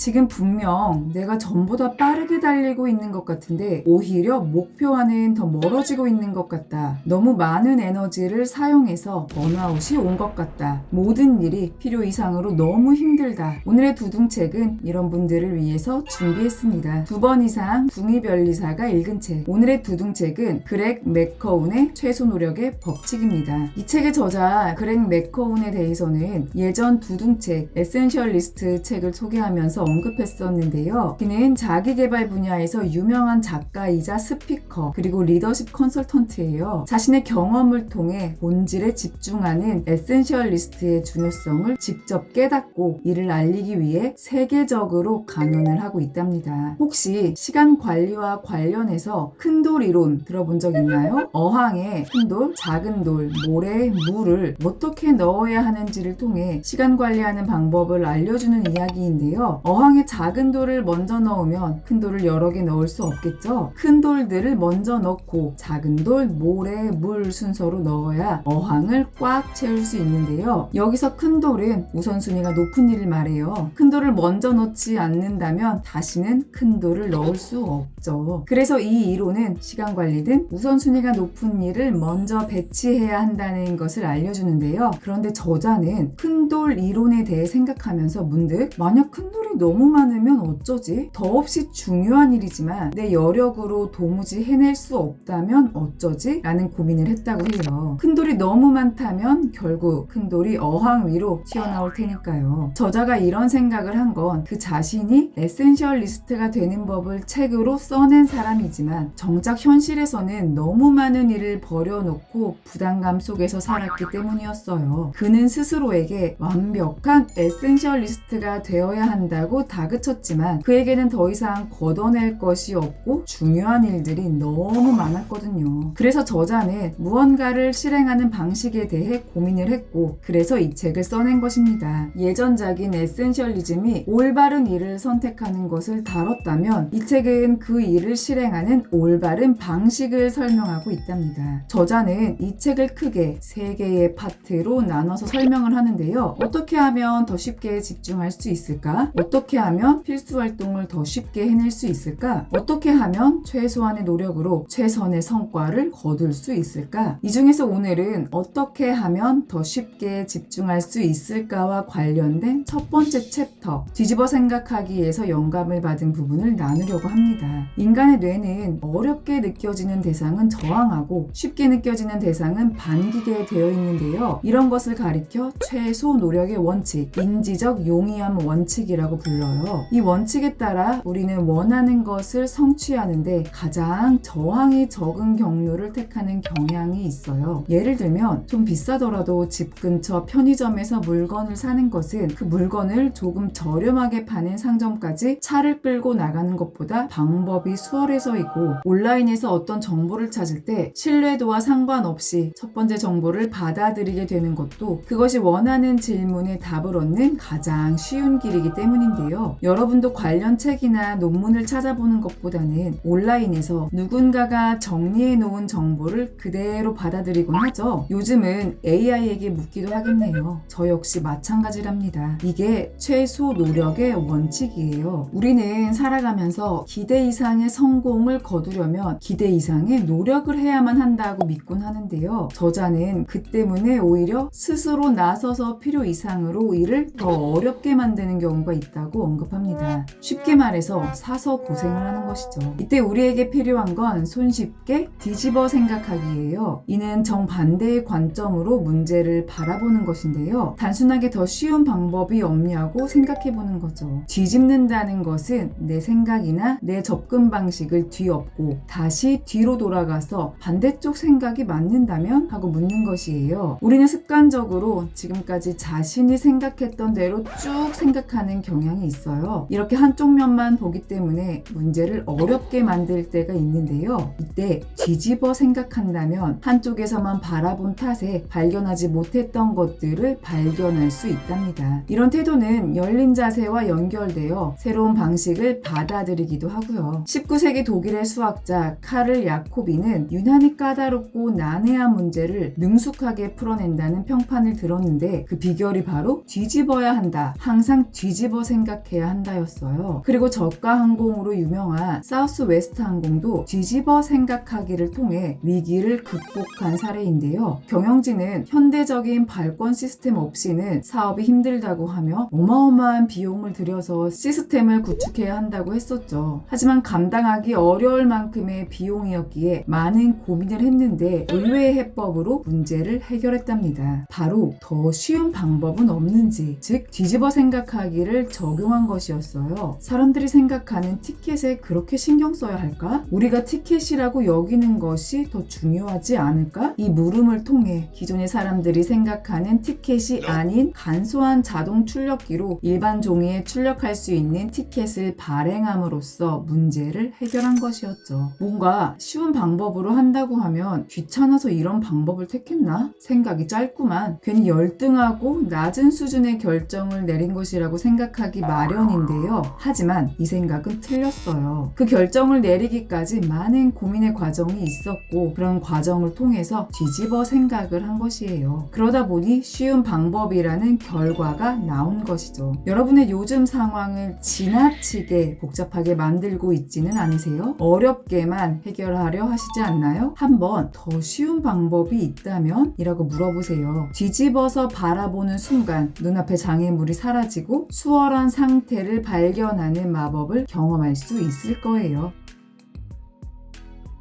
2번 이상 둥이 변리사가 읽은 책, 오늘의 두둥책은 지난번 영상에 이어서 그렉 맥커운의 최소 노력의 법칙인데요. 이 책에서 오늘 말씀드릴 부분은 제가 읽으며 제 인생에서 꼭 가지고 가야 할 문장이라고 꼽은 부분이에요. 요즘 한 권의 책을 2번씩 소개하는 경우가 많죠. 처음 읽었을 때 마음에 와닿는 부분과 두 번째 읽었을 때 마음에 와닿은 부분이 다르더라고요. 아무래도 제가 처한 상황에 따라 영감받은 부분이 조금씩 바뀌어서 그런 것 같아요. 이런 영감들을 모두 여러분에게 공유하고 싶어서 원래 제 독서 목표가 책 한 권에서 한 문장을 잡고 한 개 실행하기였는데 2문장 잡고로 바뀌고 있네요. 이해해 주실 거죠? 오늘은 시작하기에 너무 늦은 것 같은데 완벽해 보이지가 않아. 완벽할 때까지 기다려야겠어. 이런 생각을 가지신 분들을 위해서 준비했어요. 어떻게 하면 더 쉽게 집중할 수 있을까? 어떻게 하면 필수 활동을 더 쉽게 해낼 수 있을까? 어떻게 하면 최소한의 노력으로 최선의 성과를 거둘 수 있을까? 이 책은 이렇게 본질적인 일을 실행하는 올바른 방식을 크게 3개의 파트로 나눠서 설명하고 있다고 말씀드렸는데요. 지난번 어떻게 하면 더 쉽게 집중할 수 있을까 부분에 이어서 오늘은 어떻게 하면 필수 활동을 더 쉽게 해낼 수 있을까와 관련된 부분입니다. 바로 진전시키기, 하찮은 시작을 받아들일 용기에 대한 이야기인데요. 정말 무엇이든 한 번이라도 도전을 해보신 분들은 아실 거예요. 다른 사람의 결과물만 보다가 막상 내가 그 일에 도전하려고 하면 나의 시작이 얼마나 하찮아 보이는지요. 다른 사람들이 이러는 것들이 너무 많아서 내가 지금에서 뭘 할 게 없을 것 같은데, 지금 이건 내가 보기에는 완전히 쓰레기 같은데, 그때 주변 사람들의 처음은 원래 다 그런 거지, 묵묵히 꾸준히 해보렴 이라는 조언을 들어도 그건 이미 이뤘으니 그렇지, 나는 너무 힘들 것 같아 라며 시작점에서 항상 의기소침해집니다. 시작이란 너무 어렵죠. 제 경험만 되돌아봐도 대학원에서 세포를 키우는 것부터 배워서 논문이 나오기까지, 변리사 시험 민법 100점 만점에 8점부터 시작해서 최종 시험에서 95점이 넘기까지, 과연 이렇게 해서 논문이 나올 수나 있을까? 내가 공부한다고 합격할 수 있는 시험은 아닌 것 같은데 이렇게 생각했었던 적이 있었으니까요. 하지만 성취한 순간에서 역으로 처음 시작했을 때를 바라보면 처음에는 너무 두려웠지. 하지만 묵묵하게 해보니 결국 되더라 라고 처음에는 무시했던 누군가의 조언과 같은 말을 제가 하고 있더라고요. 시작은 왜 어려울까요? 처음부터 너무 완벽함을 추구하기 때문이 아닐까요? 내가 처음부터 완벽하다면 그 일에 도전을 할 필요도 없겠죠. 내가 완벽하지 않고 모르기에 더 알고 싶고 정복하고자 하는 마음으로 도전하는 거잖아요. 그렇기에 우선 부딪혀 봐야 합니다. 저자는 어떤 일을 진전시키기 위해서는 하찮은 상태로 일단 시작해야 한다고 강조했는데요. 애니메이션 제작사 픽사의 예시를 들었어요. 픽사의 CEO였던 에드윈 캔멀은 이렇게 말했습니다. 우리는 모두 투박하게 시작합니다. 픽사의 모든 이야기가 그런 방식으로 시작합니다. 캔멀의 말에 따르면 픽사 작품의 초기 스케치들은 어색하고 미숙하며 취약하고 불완전했다고 해요. 그렇기 때문에 아주 투박한 것들을 무시하지 않고 충분히 고민할 여지를 허락하는 문화를 조성하기 위해 애썼다고 하는데요. 투박한 것들, 즉 엉터리 아이디어일지라도 무시하지 않고 이리저리 고민을 해보니 토이스토리의 버즈라이트 이어 같은 캐릭터가 나올 수 있었다고 합니다. 저자는 실수 없이는 숙달도 없고 하찮은 상태를 받아들일 용기 없이는 나중에 배울 수 있는 일도 없다고 말하는데요. 우리는 뛰어나고 아름다운 완성물을 볼 때면 처음부터 그런 모습으로 출발했을 것이라고 상상하죠. 그래서 이제 시작하는 내 모습, 내 결과물이 너무너무 하찮게 느껴지는 거잖아요. 하지만 이것만은 확실합니다. 진실은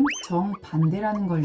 내가 느끼기에 너무 하찮을지라도 그 경험이 아름다운 완성물을 이끌어내는 것입니다. 하지만 솔직히 아무리 좋게 보려고 해도 너무 하찮아 보이는데 받아들이기가 쉽지는 않죠. 과연 하찮은 시작을 받아들이려면 어떻게 해야 할까요? 실패를 해야 합니다. 다만 최대한 저렴한 대가로 실패하는 게 비법이자 팁인데요. 실패는 꼭 필요하다. 실패를 경험하지 않으면 성공은 오지 않는다. 실패할 용기 등등. 실패에 대한 이야기는 너무 많이 들어보셨죠? 당연히 실패를 경험해야 하죠. 하지만 그 실패의 맛은 너무 쓰고 고통스러워요. 실패의 패배감에 잡혀서 삶을 영유하기 힘든 경우도 있는데요. 저자는 각자 지닌 용기가 무한하지 않다는 것을 고려할 때 최대한 대가가 저렴할 때 실패를 경험하고 이로부터 배울 방법을 찾아야 한다고 말했습니다. 즉, 교훈을 얻기에 좋은 실수를 최대한 저렴한 대가로 많이 권장해야 한다고 합니다. 이건 끊임없이 형편없는 결과물을 내도록 놔두라는 게 아니에요. 모든 일을 항상 완벽하게 해내야 한다는 터무니없는 압박을 내려놓으라는 겁니다. 이 책에 페이팔 마피아의 한 명이자 링크드인의 공동 창립자인 리드 호프만의 이야기가 나와 있는데요. 빨리 움직이려면 어느 정도 풋폴트를 저지르리라 생각합니다. 10에서 20%의 오류는 괜찮습니다. 그렇게 해서 빨리 움직일 수 있다면 말이죠. 풋폴트는 테니스 용어로 서브를 넣을 때 선을 밟는 실수를 말해요. 그러니까 빨리 움직이기 위해 어느 정도의 오류, 즉 실패가 있을 거란 것을 염두에 두어야 한다는 건데요. 이런 실수와 오류를 염두에 둔다면 기존보다 더 적극적으로 의사결정을 내릴 수 있을 거라고 하면서요. 리드 호프만은 심지어 제품 출시에 관해서 이렇게까지 말했어요. 제품을 처음 내놓을 때 전혀 부끄럽지 않다면 너무 늦게 출시한 겁니다. 제품 출시에 관한 한 불완전한 것이 완벽한 것입니다. 저는 이 말에 너무 공감이 되었어요. 내가 생각하기에 완벽하지 않기에 시작을 하지 못하겠다. 제가 그렇거든요. 유튜브를 시작하려고 해도 하지 못하고 책을 쓰고 싶어도 완성하지 못하고 왜요? 지금의 결과물이 너무 초라하니까요. 이런 거 다 부질없는 것입니다. 우선 부딪혀야 합니다. 하찮은 시작을 응원하면서부터 저도 하나 둘 행동을 더 많이 하게 되었어요. 10만 100만 크리에이터들도 처음부터 고수였을까요? 그들도 수년 동안 많은 경험과 실패를 했었죠. 노인과 바다의 해밍웨이는 모든 초고는 쓰레기다 라고 했어요. 책이 한 번에 짜잔 하고 완성되는 게 아니죠. 어차피 초고에서 수정은 수없이 이루어지는 것이니 우선 초고라도 쓰는 것이 중요한 겁니다. 불완전한 것이 완전한 것이에요. 하찮아 보이더라도 무언가를 했다는 것이 훨씬 더 중요해요. 오늘은 아일랜드 출신의 극작가 조지 버나드 쇼의 말로 영상을 마치려고 합니다. 실수하며 보낸 나날은 아무것도 하지 않은 날보다 영예로울 뿐 아니라 더 유용하다. 실수할까봐 조마조마해서 100% 완벽해진 상태까지 기다리지 마시고 지금 당장 하찮은 시작도 반기는 여러분 되시기를 바랍니다.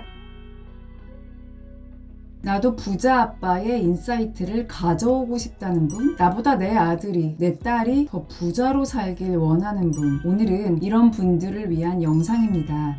저는 아들 쌍둥이를 키우는 엄마인데요. 그래서 그런지 제가 부자가 되는 것만큼이나 아들 둘 모두 부유하게 인생을 살았으면 하는 바람이 항상 있어요. 한창 투자사와 경영 경제서를 읽었을 때도 유난히 책 제목에 아들이 있으면 눈길이 가더라고요. 오늘의 책 역시 그런 책인데요. 가난했던 한 아빠가 부자가 되기까지 가졌던 소신과 원칙을 아들에게 다정하게 알려주는 따뜻한 경제 경영 서랍니다. 2번 이상 둥이 변리사가 읽은 책, 오늘의 두둥책은 존 소포릭의 부자의 언어입니다. 저자인 존 소포릭은 척추 교정사로 일하며 평범하게 살았지만 항상 부를 추구하는 삶을 살았는데요. 그런 그의 노력 끝에 결국 성공적인 부동산 사업가가 되었고요. 경제적 자유를 누리게 되었답니다. 이 책은 저자가 평범함에서 경제적 자유를 얻기까지 그가 가지고 있었던 부에 대한 원칙을 아들에게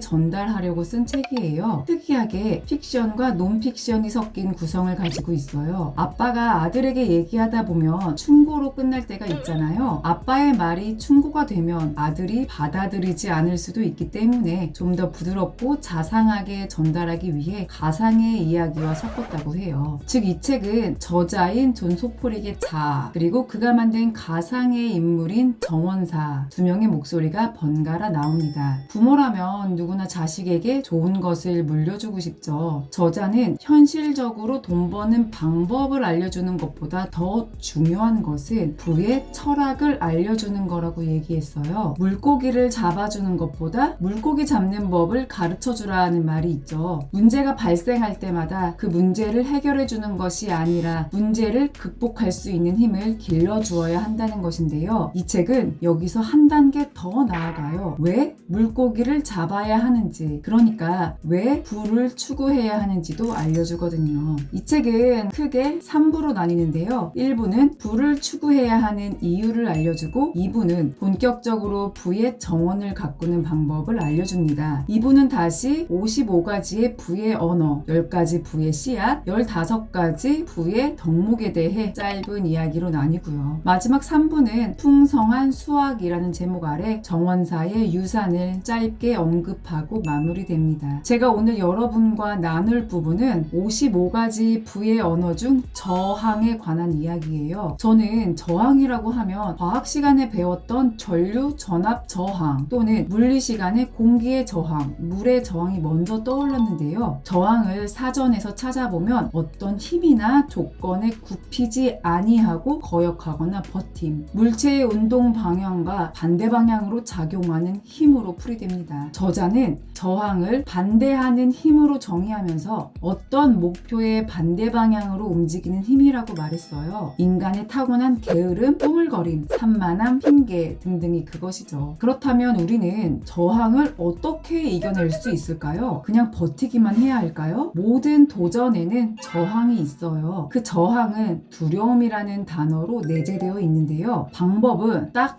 하나뿐입니다. 일단 시작하는 것, 그냥 시작하는 거예요. 시작하기만 하면 우리는 그 일을 계속 해나가곤 하죠. 이게 바로 일의 관성의 법칙이에요. 저항을 이겨내는 유일한 방법은 그냥 시작해서 관성의 법칙을 이용하는 것뿐입니다. 저자는 일의 관성의 법칙을 팔굽혀펴기로 설명했는데요. 저자는 매일 팔굽혀펴기 150번을 하면서 하루를 시작하는데 이걸 행하기는 쉽지만 행하지 않기는 훨씬 쉽다고 얘기했어요. 저자는 이 저항을 이겨내기 위해 어떻게 할까요? 간단한데요. 팔굽혀펴기 한 번을 하도록 자신을 몰아가는 것, 그뿐이에요. 저항을 이기기 위해 딱 한 번의 팔굽혀펴기를 하도록 자신을 몰아가는 것. 이렇게 한 번의 팔굽혀펴기와 휴식은 팔굽혀펴기 30번 한 세트로 연결되고 이런 식으로 쭉 하다 보면 15분 후에는 150번 모두를 완수할 수 있다고 해요. 마치 제임스 클리어의 2분 규칙과 비슷하죠? 습관을 만들다와 관성을 이용한다는 것은 동일한 말이잖아요. 제임스 클리어는 그의 책 아주 작은 습관의 힘에서 2분 내로 시작할 수 있는 간단한 일로 습관을 만들어야 한다고 말했는데, 존 소포릭 역시 한 번에 팔굽혀펴기라는 것으로 관성의 법칙을 이용했네요. 여러분도 혹시 오늘 할 일 중 어려운 일을 하는 게 힘드신가요? 그 일에 저항을 느끼시나요? 누구나 그렇겠지만 저는 정말 특히 월요일이 되면 저항이 강해지는데요. 주말 내내 아이들과 한바탕 하고 월요일에 출근해서 다시 평일 루틴으로 되돌아가야 할 때 큰 숨을 쉬어야 합니다. 조금만 쉬고 고객들에게는 오후에 연락할까? 주말에 아이들과 나들이가 너무 힘들었으니 오늘은 좀 쉴까? 이럴 때 저를 잡아주는 말이 있는데요. 개구리를 먹어라. 이 말은 세계적으로 유명한 세일즈, 리더십, 동기부여 전문가인 브라이언 트레이시의 저서 중 하나의 제목이기도 한데요. 개구리는 지금 당장 처리하지 않으면 10중 8구 뒤로 미룰 것이 확실한 일, 하지만 가장 중요하고 가장 커다란 비중을 차지하는 일을 말해요. 살아있는 개구리를 먹을 수밖에 없다면 멍하니 보지만 말아야 하며, 2마리의 개구리가 있다면 그중 더 보기 싫은 개구리부터 먼저 먹으라고 했거든요. 월요일 아침 출근하면 저에게 개구리는 특허청 서류에 대한 코멘트를 고객분들께 전달하는 것인데, 이게 유난히 월요일 오전에는 아주 큰 황소개구리 같거든요. 너무 크고 징그러워서 먹을 수 없을 것 같은데 그냥 보고만 있어야 할까요? 아니죠. 어차피 먹어야 할 개구리이고 다른 그 무엇보다 보기 싫은 개구리기에 이 개구리를 먹는 일에 먼저 최선을 다해야 합니다. 그래서 마음을 다잡고 그 일을 처리하는데 더 집중해요. 사실 우리가 어떤 일을 하고자 하면 저항은 없을 수 없습니다. 사소한 일이라도 수많은 핑계를 찾지 않던가요? 이런 저항을 느낀다면 방법은 그냥 하나입니다. 바로 그 일을 시작하는 건데요. 딱 한 번의 팔굽혀펴기, 이 한 번의 행동과 관성으로 저항을, 어려운 일을, 새로운 도전을 정복하게 될 것입니다.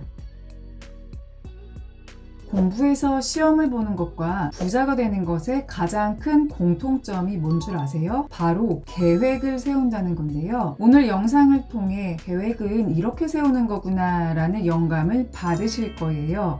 2번 이상 둥이별리사가 읽은 책, 오늘의 두둥책은 지난번에 이어서 존 소포릭의 부자의 언어입니다. 이 책은 평범했지만 경제적 자유를 얻기까지 저자가 가지고 있었던 부에 대한 원칙을 정원사의 말을 빌려서 전달하고 있는데요. 주인공인 정원사가 주변 사람들과의 에피소드를 통해 정원을 가꾸면서 부를 이룬 것에 대해 소설로 풀고 있어요. 오늘은 저자가 말한 55가지의 부의 언어 중 39번째 언급된 융통성 있는 계획에서 받은 영감을 나누려고 해요. 이 부분은 주변 인물 중 지미와의 대화를 통해 진행되었는데요. 책 전반에 걸쳐 정원사는 자신의 부의 철학을 지미라는 아이에게 이야기하고, 지미는 결국 정원사의 철학을 받아들여 자신의 삶을 변화시켜 나가게 됩니다. 여러분은 목표와 계획을 어떻게 정의하세요? 이 두 단어는 비슷한 듯 하면서도 전혀 다른 단어인데요. 목표는 달성하려고 하는 바람직한 미래의 상태예요. 그러니까 목표는 행동을 취해 이루려는 최후의 대상을 말하는 거죠. 반면 행동을 취할 때 그 행동과 관련된 게 계획인데요. 계획을 통해 결국 목표를 이룬다고 생각하면 쉽게 이해되실 거예요. 예를 들어 올해는 꼭 변리사 시험에 합격한다의 목표를 세웠다면 4월엔 민법, 특허법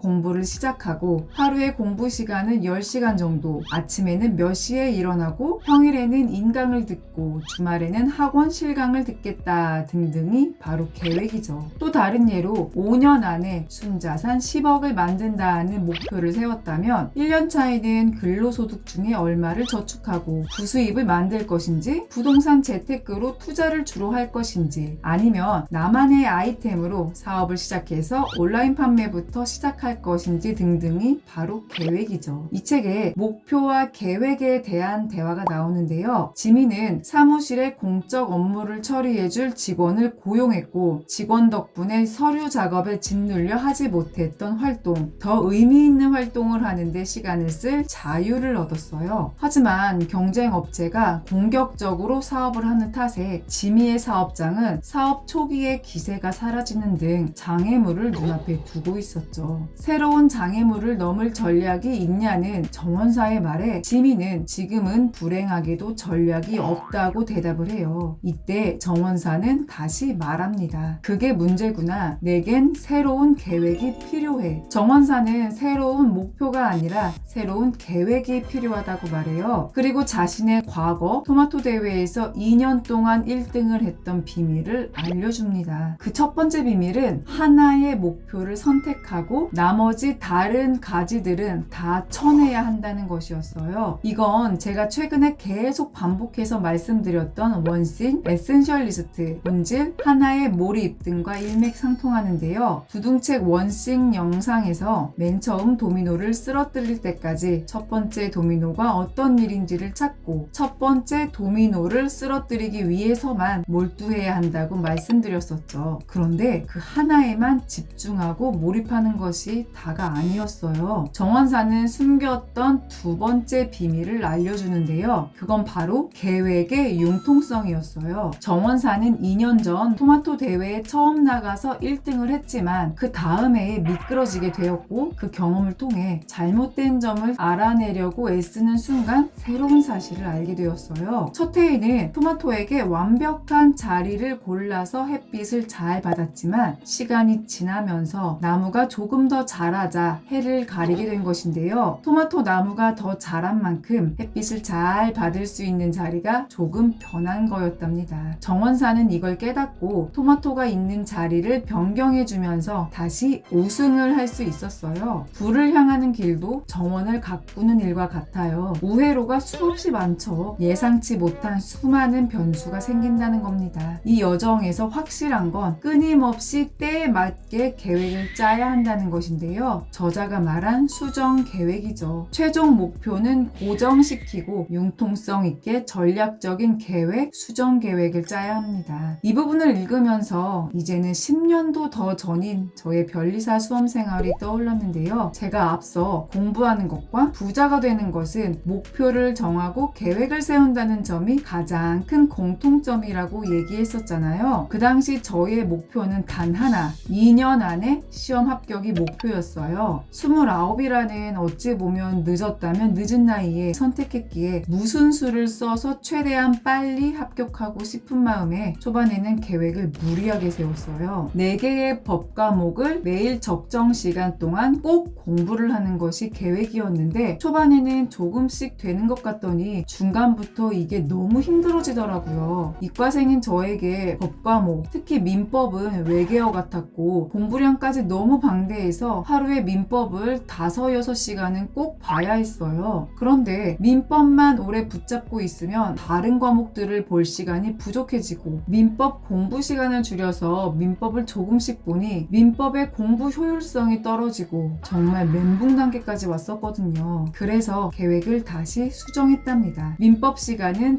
6시간을 유지하고 나머지 3개의 법 과목은 유연하게 더하거나 빼면서 공부하는 걸로요. 꼭 매일 모든 과목을 봐야 한다는 기존의 계획을 융통성 있게 바꾸면서 좋은 결과로 연결된 것이었어요. 우리는 목표를 정하면서 계획도 같이 세우는 경우가 많아요. 그러면서 그 계획대로 쭉 가면 목표를 달성할 수 있다고 확신하죠. 그런데 그 계획대로 진행했을 때 조금이라도 장애물이 생기거나 힘들면 바로 낙심하게 되는데요. 나의 계획을 믿고 열심히 하는 것도 중요하지만 모든 일이 계획대로만 될 수 없습니다. 그럴 땐 인정할 것은 인정하면서 유연하게 계획을 변경할 수 있는 용기도 필요한데요. 바로 저자의 말처럼 융통성 있는 계획이 필요한 거죠. 계획대로 되지 않는다고 목표를 수정할 것이 아니라 계획을 융통성 있게 조절할 수 있다면 그것은 목표에 적합한 수단이 될 수 있습니다. 눈앞의 결과를 통해 올바른 방향으로 충분히 잘하고 있는지는 확인하되 열린 자세로 시야를 넓히면서 변화에 적응하는 바로 그것이 여러분의 목표를 조금 더 빨리 달성할 수 있게 하는 지름길인 것입니다. 여러분, 혹시 처음 계획대로 진행하고 있지만 결과가 생각보다 좋지 않아 보이시나요? 너무 계획을 자주 바꾸는 것 같아서 고민이셨나요? 계획을 바꾸는 게 목표 달성 실패라고 느껴졌나요? 아니에요. 결국 수정 계획이 여러분을 목표로 이끌어주는 비밀이랍니다. 지금까지 둥이별리사 둥변이었습니다. 오늘도 원하는 것에만 집중하는 하루, 행복한 하루 보내세요. 감사합니다.